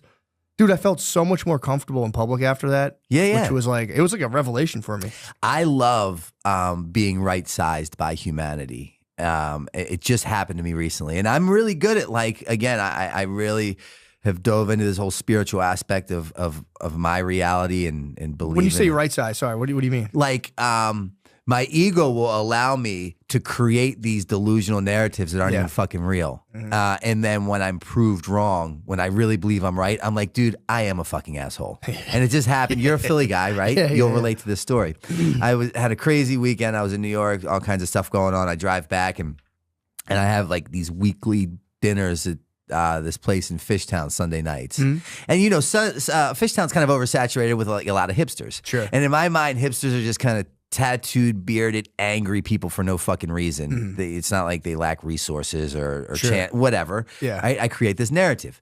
So I had a long weekend and I'm trying to park under the L to go to this restaurant I go to, and there's this ice cream truck, and it's fucking just submerged with hipsters getting ice cream. And that's cool, right? Yeah. But as I'm doing this 3-point turn, someone I've actually like, oh, he's fucking pissed, dude. He's got a problem. So now I haven't even seen the person. I'm ready. And I'm like the most fucking passive aggressive. Like I cringe at the thought of confrontation. But if you caught me on the right time, I'm like, it's fucking on. Yeah, let's go. So as I'm parking, I see him, and it's a hipster with tattoos and a beard who I already have created an issue with, but I don't even know this person. Yeah. And he locks eyes with me as I'm hoping he would so we can fucking get to it. Yeah. And he goes, oh shit, you're so-and-so. And I'm like, yeah. And he goes, dude, I fucking love your work, man. And he had a camera in his hand and he was taking portraits and stills. He's like, can I get a photo of you? He said, what I do. And I'm like, dude, fuck yes and fuck me, right? Because I walk around just like at times, and that's what I mean by really enjoying being right-sized. Because I have a job sometimes that consists of knowing everything, right? And that places me in a lot of positions that I don't really like to enjoy. Yeah. When you say you have a job of what do you mean? Because like, you know, for so long when I was caught up in addiction, right? When logical people who knew how to stay sober would suggest to me what I might want to do in order to save my life, I'd suggest why they should fuck off. Because I know. I was too smart for my own goddamn good, right? And then I got to this place where the pain became so unbearable. I was able to look back and recognize that like every common denominator in every one of my problems was me. Yeah. And maybe if I just get the fuck out of my way, I might stand a chance of living a better life. And what I do know is that I don't know. Because when I think that I know, there's no open mind, I am not teachable, and I'm definitely not willing to try anything that I don't agree with. Yeah. Which just sets me up for a fucking, you know, all these terrible experiences. Yeah, take me back through that. So what was like, how did you, like, what's your story? Like, how did you get in that? Obviously, you're saying like, you know, family or, you know, home life, not great. And then like, eventually to like, you know, gaining a ton of notoriety. Like, what was that like for you going from like the beginning to like the thick of all that stuff? Well, it's you know, it's a very interesting narrative and storyline, I believe. Because I come from Baltimore and you're obviously from Pennsylvania, so there's a lot of similarities at this table, but coming from that home life of a pretty chaotic household and a father who was pretty out of his fucking mind, I believe I was genetically predisposed to addiction or alcoholism, and that paired with the atmosphere I was brought up in, it just made sense. Yeah. But throughout that journey, I was blessed with a skateboard, and I fell in love with skateboarding, and another guy from Baltimore named Bucky Lasik. Yeah. Who I played him on Tony Hawk for sure. He's my he's the man. He's the legend. And he was from Baltimore, and he kind of recognized the talents I possessed, so he took me under his wing and got me sponsored by PAL, and that's where the skateboarding world took off. But then we would go to Cheapskates in Pennsylvania, the skate park. Was it Boards and Blades or what? Boards and Blades was later on, okay, and right, that right. was right off Route 1 right there. I was a young boy at Boards and Blades, and you would see like Bam and we Squad would come through, and there. I'd be like, oh, we filmed like some of fuck. the CKY shit there. Yeah. Like the stunts and stuff. Yeah. Naked Dave doing an ollie over the pyramid, and then Bam, I think, kicking him or punching him or something like that. Yeah, that was always legendary. You guys would come. We were like 12. We'd be like, oh, dude, fuck. Yeah. Like trying to do one heel flip. Like, this fucking rules, dude. I'm going to get sponsored. It's it. Pro board coming. Oh, as soon as I get this heel flip. Yeah, they're coming. Spitfire's coming for me, dude. Once I get that. Just need a manager at this point. Too overwhelming. But nonetheless, so I meet Bam, and then we, at that skate park called Cheapskates, which was clearly before your time. If Boards and Blades was when you started. Yeah. And where was Cheapskates? I don't know. It was in Pennsylvania, and we would drive up. Right on. And Bam would always be there, and he wasn't sponsored at that point. Bucky and I were, and we were instantaneously became thick as thieves. And we'd practice for this one contest every year, which was the NSAs. They'd have in Bricktown, New Jersey. Okay. And either he would win or I'd win. And one year I didn't show up, and he was there, and he went to Bucky, and he's like, yo, Bucky, where's Novak? And Bucky's like, I think he's on heroin. And Bam, at such a young age, was like, well, what's that? Right? And not such a young age, like 12, 13. It was like 16, 17. But that's pretty young. When you're consumed in like a nice, wholesome life that revolves around skateboarding and a good family, like you don't have conversations that consist of those words. Yeah, sure. So it was at that point that his career in skateboarding totally excelled and took off, and mine went to complete shit, and I chose to pursue a life of heroin and addiction. Yeah. Fast forward some time later, I'm really sick one day. I can't come up with any money. But at this point, I wouldn't even acknowledge a skateboarder, right? It was like, it was the equivalent of like looking at the woman you like get away, the love of your life. Yeah. You're like, dude, if I just did a little, like, so it hurt me like that. Yeah. So I'd avoid skateboarding like the plague, but one day I was really sick and I couldn't come up with money, so I decided to go to this skate shop in Fells Point called Select, and I asked, when I get there to try to get some money, like, we're not going to give you money, but Bam was here yesterday with the Toy Machine team, and he asked if we ever saw you. We said no, and he said, well, if you do, give him my number. So he leaves his number, and a couple days later, I call, and it was the number to Fairman's skate shop in town. Westchester. Yeah, and I called Fairman's, right? Timing is everything in life. I call Fairman's. It's not even his skate. It's not his house. It's Fairman's. I'm a homeless heroin addict. I pump in some change into the fucking payphone, right? And this change is like my lifeline, right? So I got my finger on the thing. Like if it don't answer, I don't get beat for the money. So I'm like, but Dave answers. He's like, yo, he was just here. He's next door at Kuma, which is the sushi restaurant in town. He's like, hold on, I'll go get him. So he goes and gets him, comes back, and then that night I'm on a Greyhound bus from Baltimore to Westchester. And he's like, yo, come live with me. You know, you can, at this point he had done the CKYs, and then Viva La Bam had just started, and he allowed me to be a guest on the show and started to get paid by Viacom, and I could do all this shit. I just couldn't. I could have a credit card. I could live at his house rent free. I just wasn't allowed to do heroin. Okay, that was the stipulation. No problem. I was cool with like coke and alcohol because that was like I wouldn't steal your shit when I wanted more coke. Yeah. That makes sense. So that was kind of how I like. And then throughout that process, Bam would always be like, yo, your stories are like the fun. He always loved the positions I ended up in as a direct result of my heroin addiction. Like letting gay men shave my asshole for rent money and fucking, you know, letting men blow me for more dope and just getting stabbed in the head with an ink pen and fucking like all this nonsense. So he's like, yo, you can live at the house. And now I'm starting to get appearances in Jackass. He's bringing me along and he kind of calls me like his walking television. But he then one night we would go to Kildare's after a rap. We'd rap for the day. Cass and the crew would go there. And humongous table of like 40 or 50 in a bar. And, he'd like, tell this story, tell that story. And you could literally hear a pin drop. And it was then that he's like, yo, you're going to write a book. Now, I had not graduated high school at this point. I had no GED. I had nothing. I had no part of ever wanting to write a book. He's like, you're going to write a book. He gives me a notebook and a pen, and he goes, you're to carry this around all the time. He's like, I don't give a fuck if I don't even see you writing in it. You have to have it in your hand. The first time I don't see it in your hand, you're going back to Baltimore. Damn. So like the scales of justice were very equal there, easy to weigh out. Homeless in Baltimore, letting men blow me for heroin, or carry this fucking notebook and pen around and write my story. And still be on a TV show, drive a car, credit card, paid by Viacom, blah, blah, blah. And you were maintaining sobriety, like relative sobriety? No, not even close. So he would like, I never was allowed to do what I really wanted to do, which was opiates, whether it was like Percocets or heroin. That was very frowned upon, and he made it very known to everyone in Westchester and the people we worked with to not give me any. So people listened, and but nonetheless, and the second book that I wrote, Streets of Baltimore, really dives into the psychology of an addict or an alcoholic, because I knew that I'm being presented this golden ticket, right? I can become this household name, making money. I can live in this fucking mansion, drive a car, blah, blah, blah. Yeah. But I know that it's only a matter of time before the rug gets pulled out from under me. Because I can't stop getting high. Yeah. So he's cool with the coke and the alcohol and they don't really understand addiction at that point. Sure, yeah.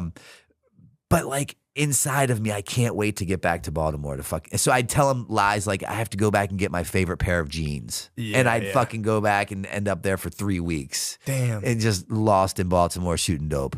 Jeez. And so he'd kick me out. I'd go to rehab and a lot of wash, rinse, repeats of that. Sure, yeah. Later on, he then comes with this new idea. I'm going to write this book. I have no desire to write a book, but I had read a book called A Million Little Pieces by James Frey. Brilliant book, and I love the outline of that. So I'm no fool by any means, and I went and I just copied his outline, and I wrote a fucking 12 chapters, pen to paper, right? No laptop, anything. And my co-author is a man named Joe Franz, who made all the CKY videos. Okay, yeah. Filmed the Viva La Bams and Jackass, and he did not want that job, but Bam was like, dude, you're going to do this. Because no one wanted to work with me. I was like, I was not a good fucking employee. Yeah. My behavior was rather erratic, to say the least. But he made him kind of do this. And then a year later, I'm like, yo, I think I'm finished. And Bam started reading. He's like, dude, this is really something. So then he gives it to Joe. Joe turns 12 chapters into 23. And we get a literary agent off of Bam's manager, finds me a literary agent, shops around, and it gets fucking picked up. And it does like really, really well. What was it? This is your first book, right? The first book, Dream Seller. Dream Seller. That's a nice title, too. Which was fucking, I mean, that's what I did for a living, right? Like I'd make people believe the unbelievable. I'd build your hopes up to like make you believe that like it was going to be different this time. Just in hopes for you to believe in me enough for me to get some cash out of you. To only apologize and just to wash, rinse, repeat. And that's kind of what my life looked like for a long time. But that's how I ended up in all these places and doing all these things. That what I didn't know then that's really rad now is that's life. It's live forward and learn backwards. And I didn't see that I was kind of being tasked with this fucked up position of addiction or alcoholism to then be later on blessed with recovery and use the very same platform that I gained notoriety from as being just this fuck up drug addict alcoholic to being this guy that's like, yo, if you want help, like I will help you. I have all these avenues to like get you out of where I once was. Yeah, can you put that into words? I'm always kind of fascinated by that when it's like, because it is obvious to anyone who's not on drugs. When you know someone who's on drugs, you're like, dude, if you just don't do drugs, you won't have as many problems. And they're like, I have to do them. Sure. And it's like, what is like the thought? Is it even a thought process, or is it just like a genuine, just like urge? At that point in time for me, I got to a place in life where any person, place, or thing that stood between me and a bag of heroin must and will go. And it was never personal. It was just business, right? Because I'm a good guy with a great heart, and I was raised by a loving mother who taught me to show kindness and compassion to humanity. But don't catch me when I'm withdrawing. You know what I mean? So it's like, so what, I own treatment centers today. I own sober living houses. I'm totally immersed in that world. And the truth of the matter is,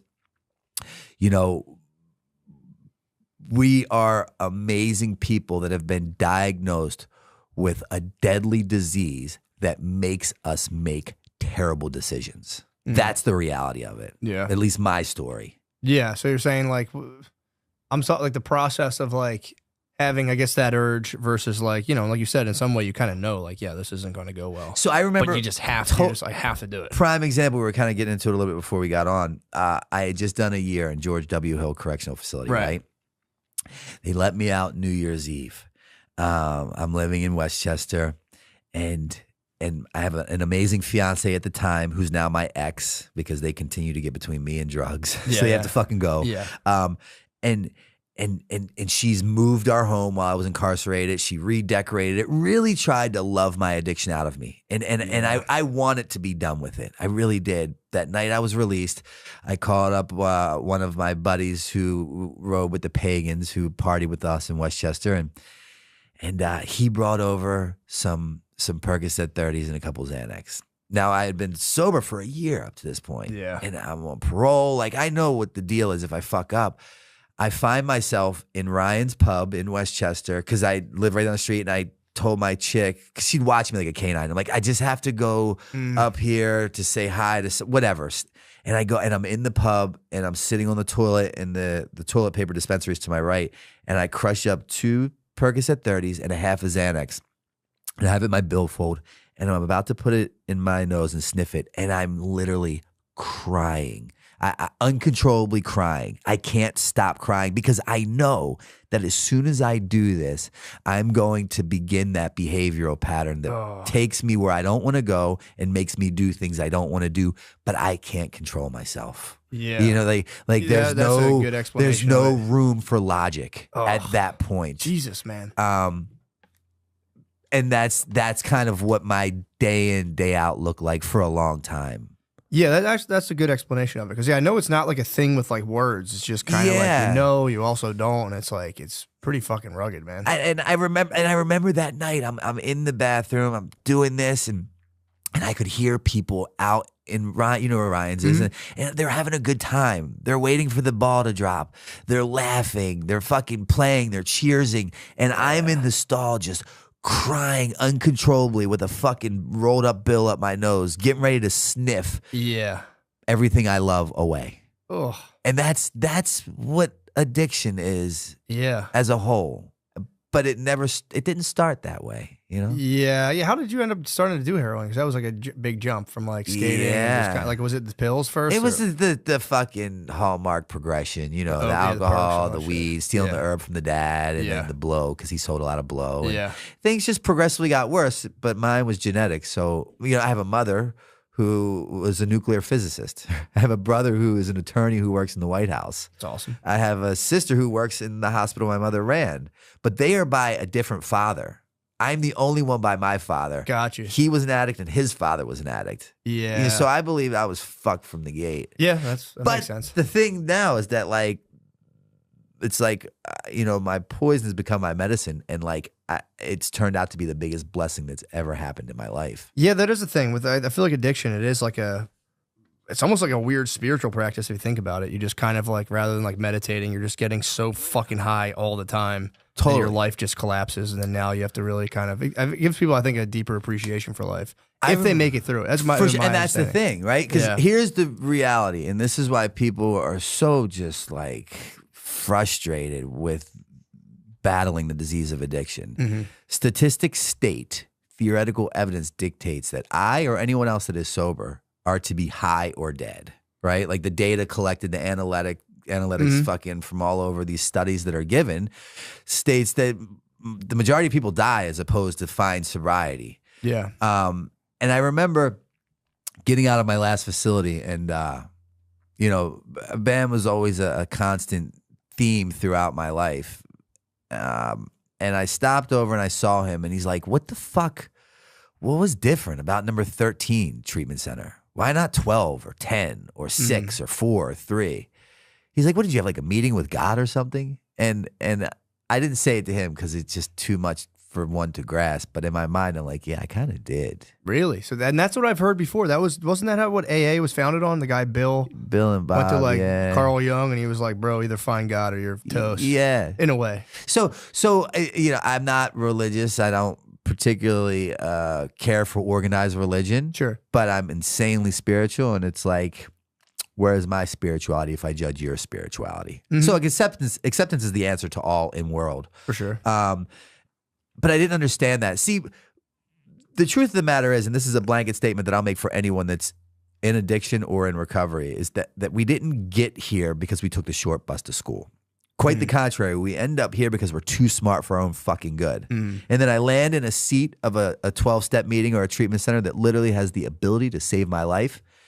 And I fuck around and outthink myself right out of it. Yeah. Right? Because recovery is one of those weird things that works so well, people stop fucking doing it. Yeah. Think about it. It's such a mind fuck. Yeah. Right? So what I didn't know is that like the last thing I tried was the first thing that worked, right? Because I was just too smart for my own good, and I wasn't quite willing to buy into the process. It worked great for you guys, but I'm a bit different. Yeah, right? That's everyone I've known. Totally. Everyone's like, I'm not one of those guys. Yeah, for sure. And at the end, when I was optionless, literally I was homeless, I was moneyless, I was friendless, I was carless, loveless, just that was me. I had no other choice but to buy into the process. And I didn't even want to do it then. I begrudgingly did it, but like, fuck it. I have the time and no one's expecting or requesting my fucking presence, so let's run it. And the craziest thing happened is it started to work. I experienced the 12 steps, and what happened throughout the 12 steps is I had a spiritual experience. And the definition of a spiritual experience is simply a psychic change, meaning that I, Brandon Novak, today no longer look at things the way I did then. Do you remember what kind of kicked that off exactly, or was it just kind of pain?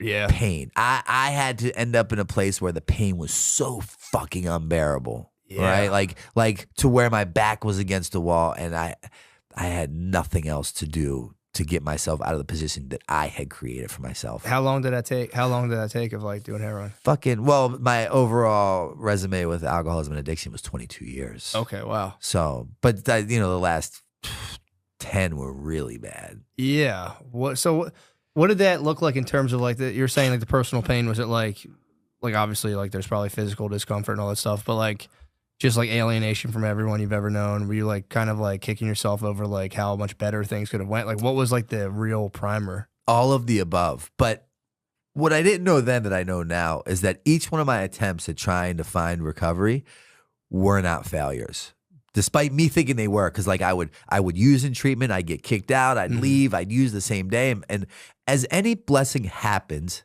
to anyone, it happens unbeknownst to us, right? Like if I knew when and where a blessing was taking place and I was to report there to receive said blessing, I'd fuck that up, right? Yeah, so like I had to be put in this place where these seeds were being planted unbeknownst to me.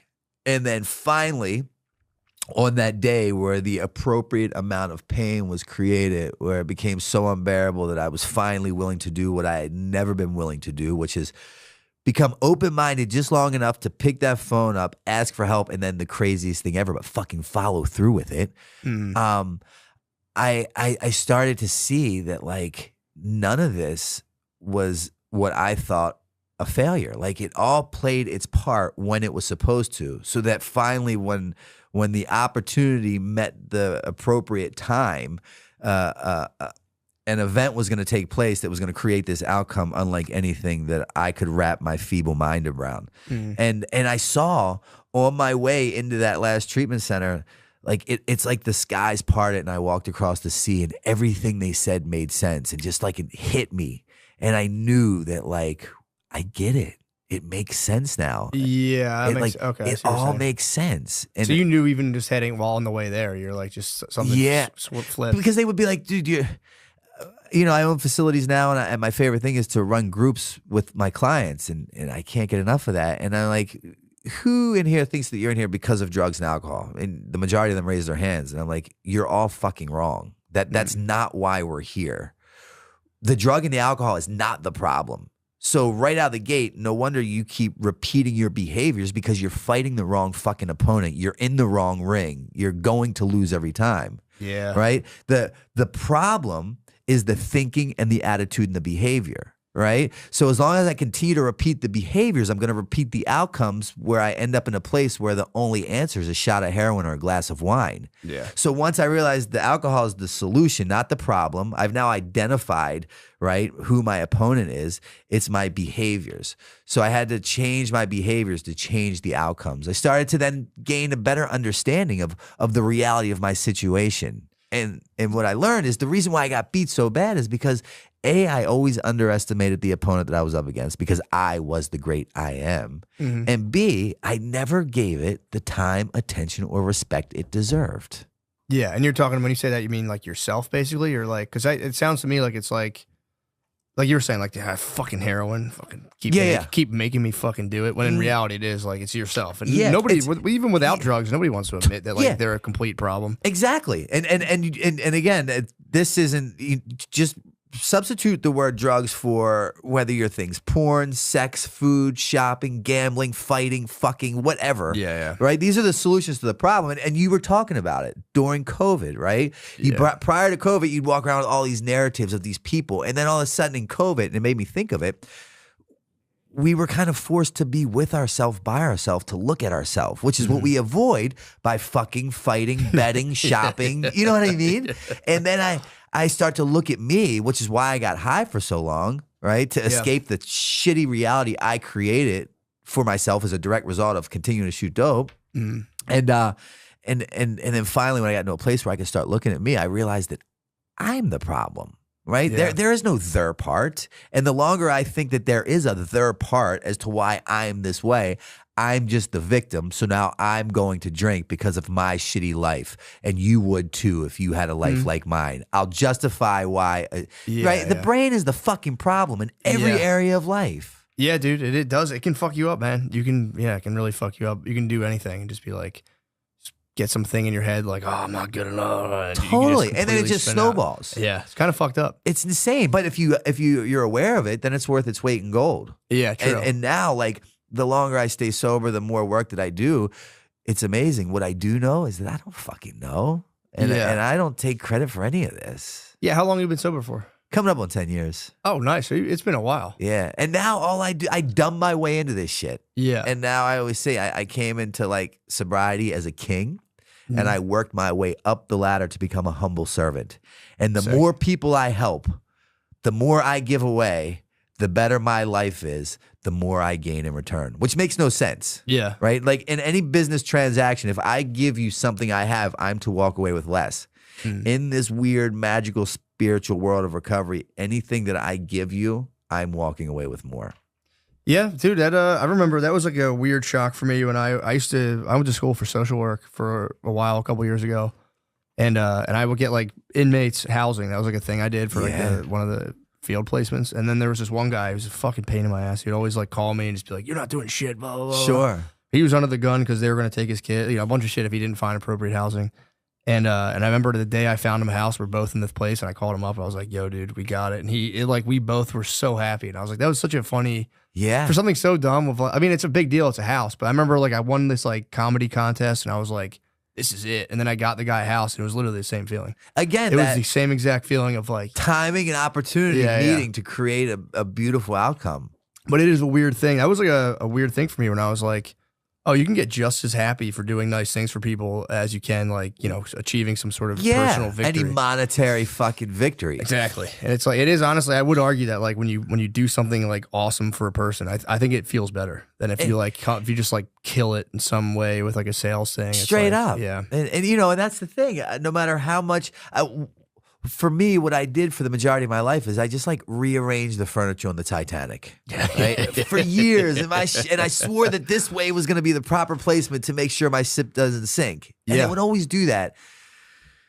And then I learned that like it is what it is, right? Stop overcomplicating a simple process, and because the world kept right sizing me, and I just I took me out of the equation. I thought less and just did more. Because I surrounded myself with like people who genuinely were also really good people that were just trying to make humanity a little bit better today than it was yesterday. Yeah, that is a nice thing. And it's one of those things, too. It's one of those things I think people sneer at. They're like, making the world better. It's like, sure. What the fuck else are you going to do, dude? Yeah, like, yeah. Just be a dickhead all the time. But it's like, I feel bad for, personally, it's like, so you have, people, they go through, drug addiction. There's like this whole thing. It's like, everyone, when, I would imagine you're a drug addict, there's like a part of it, like everyone knows I'm an addict. People are talking shit on me, everyone, blah, blah, blah. But then almost like you reach a point where you're like, I don't give a fuck. And that's like a very freeing experience eventually. Whereas there's people who don't ever, fall into a deep drug addiction, but they never get to really face their own like self-defeating mental patterns. And in a way, it's almost like the person, in my opinion, who goes through addiction and gets out of that ends up having, I think, a richer existence than if you never really have to face that or come like face to face with yourself and like really look at yourself. Because there's people who get 100%. Through life good on, on paper, but it's like, they're tortured. Absolutely. And it's like, I was like a shame. I couldn't agree with that sentiment anymore. That's a spot on fucking example. Because everyone I know who's in recovery is like, they're very open. There's like almost like you can tell. It's like, okay, this person really has turned a corner, because it's like something switches, and it's like nobody really knows exactly what that is, but it really is the most consistent factor is having some sort of spiritual experience or like like an awakening experience. Studies show that people that do what the studies show that sober people that do what other sober people do in order to stay sober have better odds of staying sober. So like there's not a black and white one size fits all. And you can try another method or another avenue that could equate to the same result. Mm-hmm. But I got to a point where the stakes were way too high and I was tired of rolling the dice. Mm-hmm. And I kind of wanted to start working smarter, not harder. So I just bought into what the group does in order to stay sober. But the funny thing was, and you said it, it's all a thinking problem, right? Mm. And I always have this alcoholic brain that lies to me, my own voice. And it always makes me believe the unbelievable. Yeah, and it creates these delusional narratives. And I walked around for years thinking that no one in this world knew that I had a problem but me. Oh, really? Yeah. Like I thought that I was kind of keeping it contained. Mm-hmm. Just enough to continue to enable my behaviors, which is getting high and justifying the outcomes. So that's crazy. You really didn't think people were like hip to you at all. Not nearly as much. So I didn't, right? I thought that no one in the world knew that I had a problem but me. And then when I finally bought into the process, what I learned is that everyone in the world knew that I had a problem but me. Yeah, that's right. I was the last person. Why? Because I possessed that job that consists of knowing everything. That's really funny. And I'm like, fuck. Right. And that's so funny. And that's what I again, right? I was ignorant to the process and the reality of my alcoholism because I lived off of justification and minimization and deflection. Right. If only she didn't come home from work early, she wouldn't have found my needles on the table. Yeah. If only the parole officer's fucking husband would have banged her out, she would have been mad and gave me a piss test that fucking got me dirty and sentenced me to 6 months. Yeah, like, all this it's nonsense. Always other people's fault. Yeah. So finally, the craziest thing happened. I started to take accountability for my actions and started pointing the finger inward and realizing that, whoa, like it's me and my behaviors. And I started changing my behaviors. And I started changing the outcomes. And I started to like the results I got. So it snowball affected into this. Yeah. It's just crossing that like threshold to even consider the possibility. It was so simple, though. I missed it. Yeah. I overlooked it. Yeah, dude, I think most people go their whole life without ever saying it. But dude, everyone says, what's the answer? What's the answer? What's the answer? If any of us had the answer, we would bottle that thing. We'd sell it. We'd be a billionaire a billion times over. True. I believe it's so simple as just helping one fucking person. Mm-hmm. Someone took the time to stop and help me. I, in turn, helped another. 2 turned into 4, 4 turned into 8, 8 turned into 16. Before you know it, you're changing the narrative, which is ultimately changing the outcome. It's so simple. Just slow down the process and help one person. Pardon the interruption. This may or may not be Sean Gardini speaking. And this may or may not be Sean Gardini on camera. Who is speaking and who is on camera is not important. I've come to tell you that Sean Gardini is doing stand-up comedy shows. The upcoming shows are in Cleveland, Ohio, December 8th, Buffalo, New York, December 10th, and Baltimore, Maryland, December 11th. Please come to those shows if you can. The tickets are at SeanGardini.com. Thank you. Hear me out here.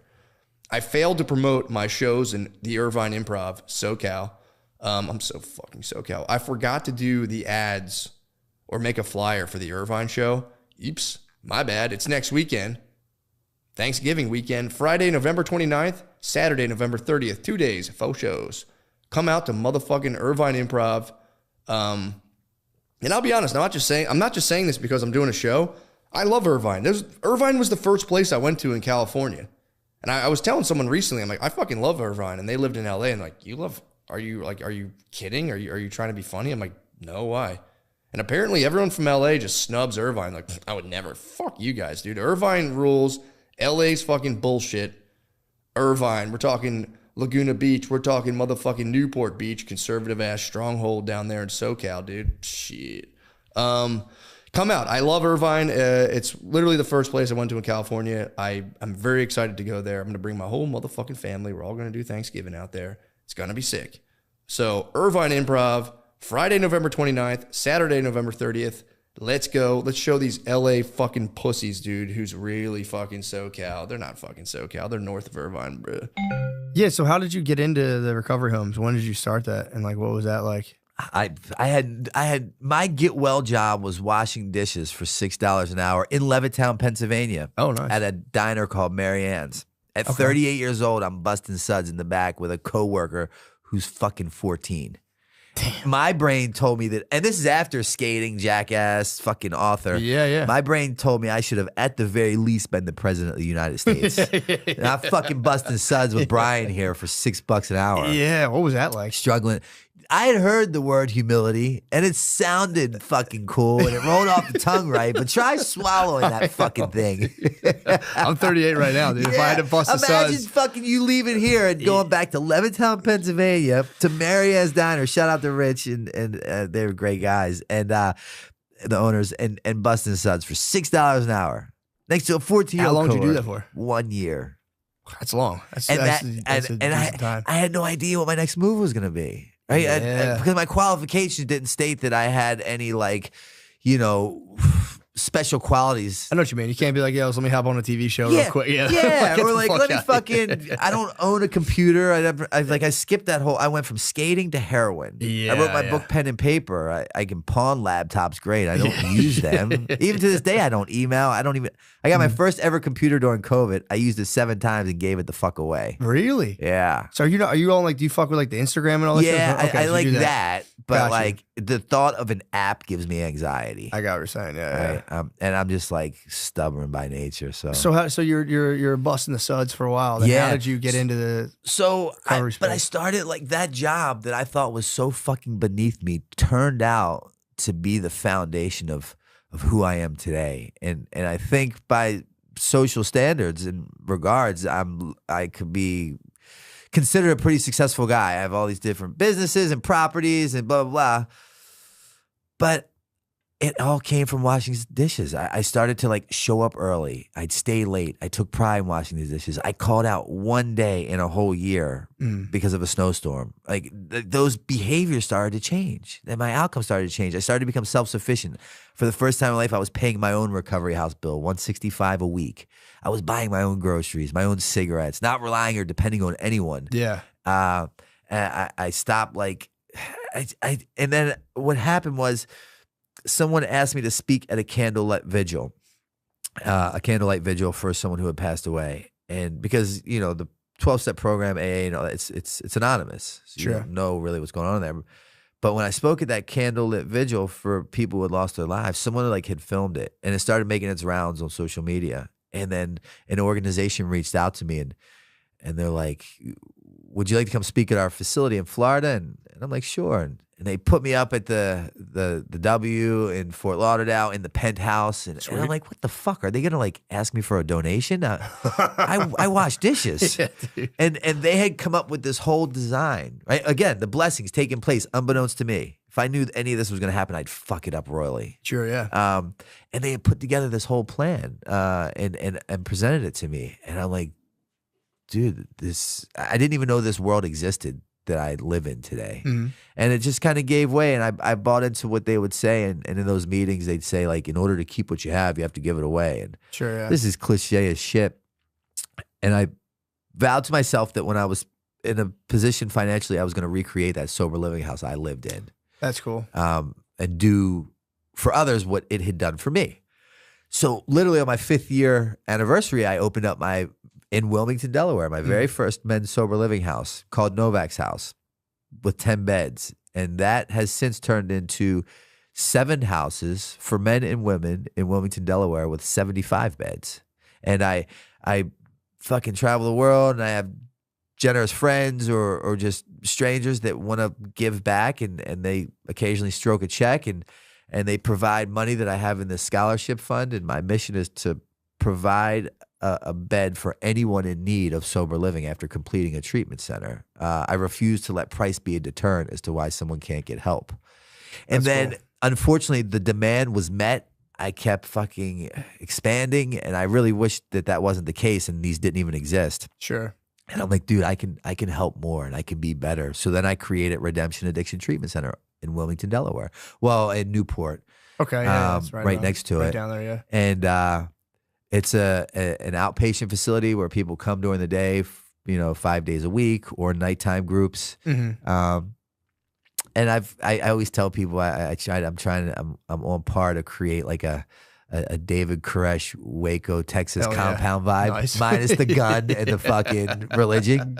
Yeah. But I want to create this place where people feel like they want to be a part, right? It's all deliverance. Like I started this podcast. It's all with how you present something to me, right? So what I try to do is to create this whole fucking environment that people want to be a part at, as opposed to feeling like they have to. Yeah, what was your? Did you have any, like, when you went to any treatment centers? Did you have ones that you felt like? Because you hear some people like, "Ah, place is a fucking scam. They're just fucking taking my money." Like, did you have any places you thought were just like churning people in and out, or do you think that's just people's like perception of the place? I think it's just opinion based. I think it's people's perception. The treatment center that I ultimately got sober in, people would be like, "You'll never get sober there." It cost me $2 to get into. It was a Catholic Charities program in Baltimore, and if you looked out, you weren't allowed to look out the blinds, because if you looked out, they were literally serving dope and coke and crack on the corner. Oh, Jesus. It was like a bottom of the barrel kind of joint. Yeah.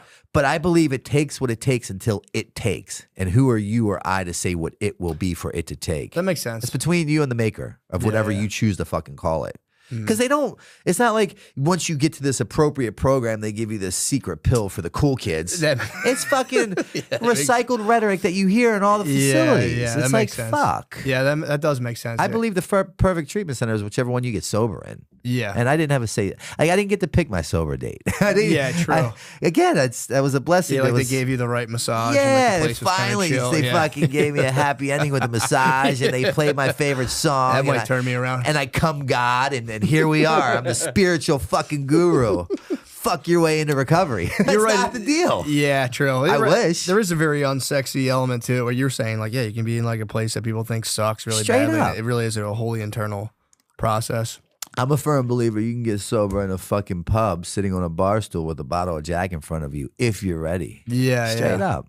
What do you think about like the California sobriety people do, where it's like, I'm California sober, I'll like drink and smoke weed and shit, and like, dude, I did this TMZ thing. They did a special recently with Matthew Perry. Oh yeah. I read his book, brilliant book, by the way. Whole newfound respect for that man. Rest in peace to him. But they were doing this hour-long documentary, Harvey and them, and they reached out and they wanted me to weigh in on it, and they asked me the same question. And the truth of the matter is, I'd be really ignorant if I sat here and pretended to possess the answer of like how to live a perfect life with coming up on 10 years sober. That's like, my mother'd be like, "Fuck you, asshole. You should have did it your whole life, you idiot." Yeah. So like, all I know is my narrative because it worked for me. I'm never going to tell anybody what you should or should not do. I believe with California Sober, with MAT, Suboxone, Subutex, Vivitrol, Methadone, if it provides you a life that you believe is worth waking up and getting out of bed for every morning without the thought of wanting to kill yourself, I'll fucking drive you to the dispensary.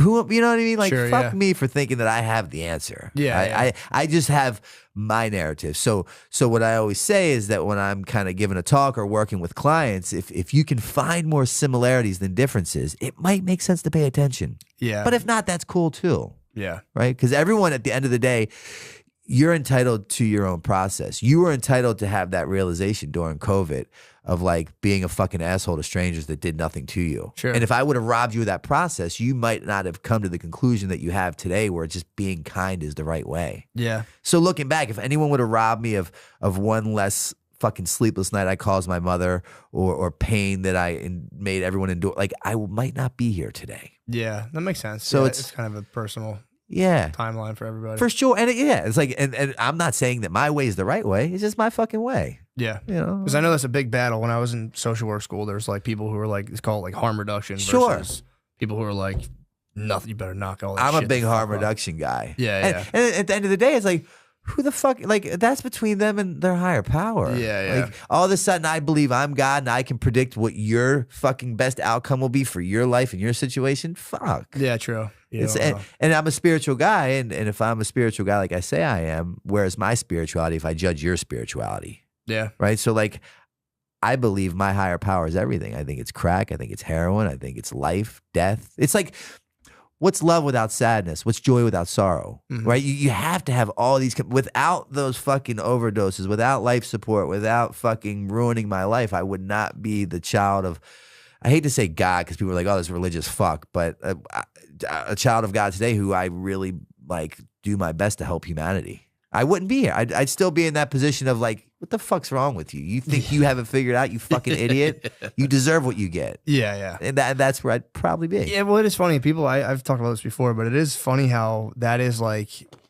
the God talk's taboo now. Before Totally. it was like you couldn't talk about sex. Now you can be like, I'm fucking jizzing, and everyone's like, but if you're like, Yeah, they had the whole Me Too movement at that point. true, that. But if you mention God, people are like, what the fuck? is that?" Totally. And it's like a pretty wholesome, I think it's a very wholesome concept. But it got tainted by I think people just being like the religion aspect of being like, you're going to hell because you fucking came. For And sure. it's like that. And that's a shame. But Sucks. But you need those people, right? Those people are just as important as the other ones that aren't those people to make me realize how much I don't want to be like that.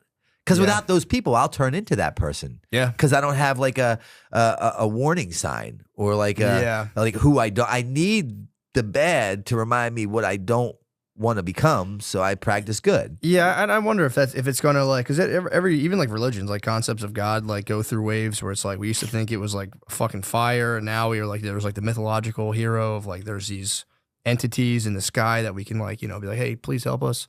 That'll like change everything, and then like that like around like an organized like testament of like this is the guy who came down from heaven and then So now I wonder if it is going to regroup in like some different conception that people will universally buy into, or if it'll just be like a fractured thing forever. The older I get at 45, I see that things just evolve, but then just come back around. Yeah. I was looking on the plane the other day, and there's this chick who has, as you see, these new things are like the big headphones. Apple Pros. Where like your mom used to have it back in the 80s. Yeah. And no one's doing the AirPods anymore. It's just like Miami Vice, like fucking color schemes and chicks wearing baggy ass jeans have now come back. I know. So yeah, it's like, kind of weird. just live long enough and you'll realize that like shit's not that heavy. Yeah. and it's going to be okay. And the fact of the matter is you don't really have much say so in any of it anyways. Yeah. For me, that's what I do. And I just kind of remain like, I don't know what I remain. It just depends on when you ask me. No, that's true. So, and then, I'm curious too. So you were doing the Viva the Bam stuff and all that stuff fell out. Like what happened with all of like all the people from Jackass? You guys all still talk, or like where did like was there like a big falling out, or like what happened? Nah, I mean everyone's good. I was just with Steve-O in LA a couple weeks ago. Yeah, he's kind of doing his thing. He's killing it. Pontius, I love him. I speak with him, and those two guys I probably speak to more regularly than the most. Bam is battling his own demons, and unfortunately because of that, we seem to be in two different places where there's just not a lot in common at the moment. For sure. So we don't really just pick up the phone and chat. I think if I had to make a prediction of what would kind of connect us again, it would probably be skateboarding. That's cool. That's always been the common bond and theme throughout our relationship. Do you still skateboard? Yeah, but Nice. for my mental health now, obviously Really? not like is like Yeah, you just do it for fun. Yeah, I try That's to cool. carve out time to like just get in a van and go with the homies and film and just like shut everything off. That's kind of tight. And other like Brandon Turner, shout out to Brandon Turner. He's on the West Coast, fucking killing it. He's a sober guy. A lot of skaters have become sober and they're kind of doing their own thing with recovery. And I was talking to him yesterday and we're gonna fly out. I'm gonna fly out there. Kind of we're working on a project together possibly. And you know, so oddly enough, the ones that we used to party and run with and fucking go crazy with have now found like this new way of life that's really attractive, and we join forces to just kind of hopefully promote a healthy way of living. Yeah, it is funny, especially if you think about the origins of like Jackass was like the possibly unhealthiest, most insane way of living possible, and it was so fucking fun to watch. It was awesome, but it is funny to come full circle and be like, now we've all actually chilled out immensely. And dude, Steve-O is like so fucking sober. There was a point in time where I thought about asking him to be my sponsor, and I'm like, dude, I don't know if I want to get like that sober. Yeah, like he's like a shout out to him, but he's like someone that motivates me. But he's like, you know what I mean? He's authentically like what you see is what you get, and who he is who he is, and it does not waver no matter where or what he's doing. It's brilliant. Yeah, it's pretty cool, man. And it's also one of those things like, sobriety, again, if you're just kind of kicking around, you're going out to get drinks every Sunday, you don't necessarily have, like let's say like a problem quote. Yeah. It is one of those things that I think when you're, drinking a lot or like partying, it's like, it almost seems alien. But it like, if you really like strip it down from like, take substances out of it, I always thought it's a really like it's cool for a person to be able to remain with their thoughts in their own state of consciousness rather than, because you constantly escape it. It's like, all right, I'm going to get stoned. All right, I'm going to get that. And you're constantly jumping out. But I think that is a serious like sign of mental strength to like, and people do like sober October, which that must be kind of funny when like the whole world's like, we're going to be sober for 1 month. And you're like, all right. But I've seen me do that. So like, fuck yeah, I'm all about it. True. But it's got to be funny with like 10 years. Like, oh, I'm glad you're having fun. For sure. There is something I think that is like, especially the older you get, it's like, it does take mental strength to like sit with yourself, not being able to kind of leave your consciousness like a little bit by, doing like, oh, I want to get a little high, I want to do this, blah, blah, blah. Totally. And I think it's like, it's a genuine virtue that I think gets skipped over. People are kind of like, yeah, dude, fuck, I'm going to have a couple beers, fuck that. Like people kind of dismiss it a lot, especially when you're drinking. But I always thought it was like it's hard to do. It's like, it's very hard to do. And it takes like, when you can't kind of jump out of yourself for a little bit, it forces you to work through, the kind of, whatever, broken gears in your head. I make a point to let people know that in my programs, right? Because the people that I'm working with, they're coming in, they have a week, they have 2 weeks, they have 4 days, they have 1 day, and they're sitting there and they're feeling like they're not enough. They could be doing more. They should be further along. And I'm like, look, what you're doing, the majority of society is not. Who wants to strip away their escape routes to be forced to look at themselves, right? With themselves, by themselves, without having any drink or drug to escape the terrible reality that you've created as a result of your addiction and man up and fucking walk through it. I'm like, I will walk with you people. You people are the ones that I want on my team right now. Like at fucking over 10 years, and you are the people that I fuck with, right? Like, and there's a lot to be said with that because I don't just give my time to anybody. Sure, yeah. So it's like I really make it a point because I know in early sobriety, it's like those week, 5 days, 30 days, 60 days. It's like of sobriety. It's like a bipolar roller coaster ride from hell. Yeah, I can right? You can be above heaven high. The wind can blow wrong. You're like below hell low, trying to figure what the fuck just happened. So it's important to give people the credit of it takes a lot of work to end up in that position for fucking 2 days sober. Yeah, it's and I always say it takes so much longer to get 2 days sober than it will to get 2 years sober. Yeah, because you're just sitting there looking at the clock and you're like, yeah, should I not? Can I not? Should I say fuck it and just do it? Should I not do it? You're still consumed with the actual drink or drug. You're just not partaking at that moment. Yeah. And to make it through that, to address all these ailments and start to look at you without an escape, That's fucking big boy shit. Yeah, it sucks. And It's most fucking- people don't do it. Yeah, I know. And that's okay. I need those Sure. people that don't do it to show me why I really need to keep doing it. For sure, yeah. Right? It's all perspective because they told me at treatment if I changed my perception, I could change my world. Yeah. And I bought into that shit. Mm-hmm. You know, and believe it or not, they were fucking right. Yeah. No, it's pretty sick, man. I'm happy for you, man. That's awesome. Yeah. It's like I'm stoked. I'm grateful. But who really is like my mother, my friends, my employees, the police, the probation, the parole officers, the judges. Life has become a better place to be in with my sobriety, not only for me but for other people. Yeah, and I always like you were saying, the service thing's big because especially when you're like, if you're in even with with or without drugs, if you're just like living a negative existence, you're usually convinced like in order to conquer my own negative existence, I have to achieve at some level that just somehow like shuts all this down and people will realize and they'll like me. Whereas like in recovery, it's like, or you can just like help people. Yeah. And it gets the same thing. Like if you're like lonely, it's like, well, rather than trying to be the man, just go volunteer. Yeah. And you'll get that, like, it's like a quick route into kind of like a nice social existence. And everyone just is like, no, I have to conquer the world. Yeah. It's like, too easy. It's too simple. Exactly. It's really fun. I always thought it was kind of funny. It's like, it's a simple fucking approach for an overcomplicated thinker. Yeah. And that's why I say smart people generally have a hard time getting it. Yeah. I had to dumb my way into this position. And that was through me being beaten into a state of reasonableness as a direct result of my behaviors. But it doesn't have to get that way, right? Like one of my business partners, I met him in treatment. It was his first attempt ever at getting sober. And he's remained sober. Really? He just was like fucking up. So it's like, and that's the frustrating thing. Most people are like, well, why can't my level get it at number 1? Why does he have to get to 13 like you? There's no black and white. It's such an individualized process. And if you look at the statistics, it's very sad because it states that you're not going to win.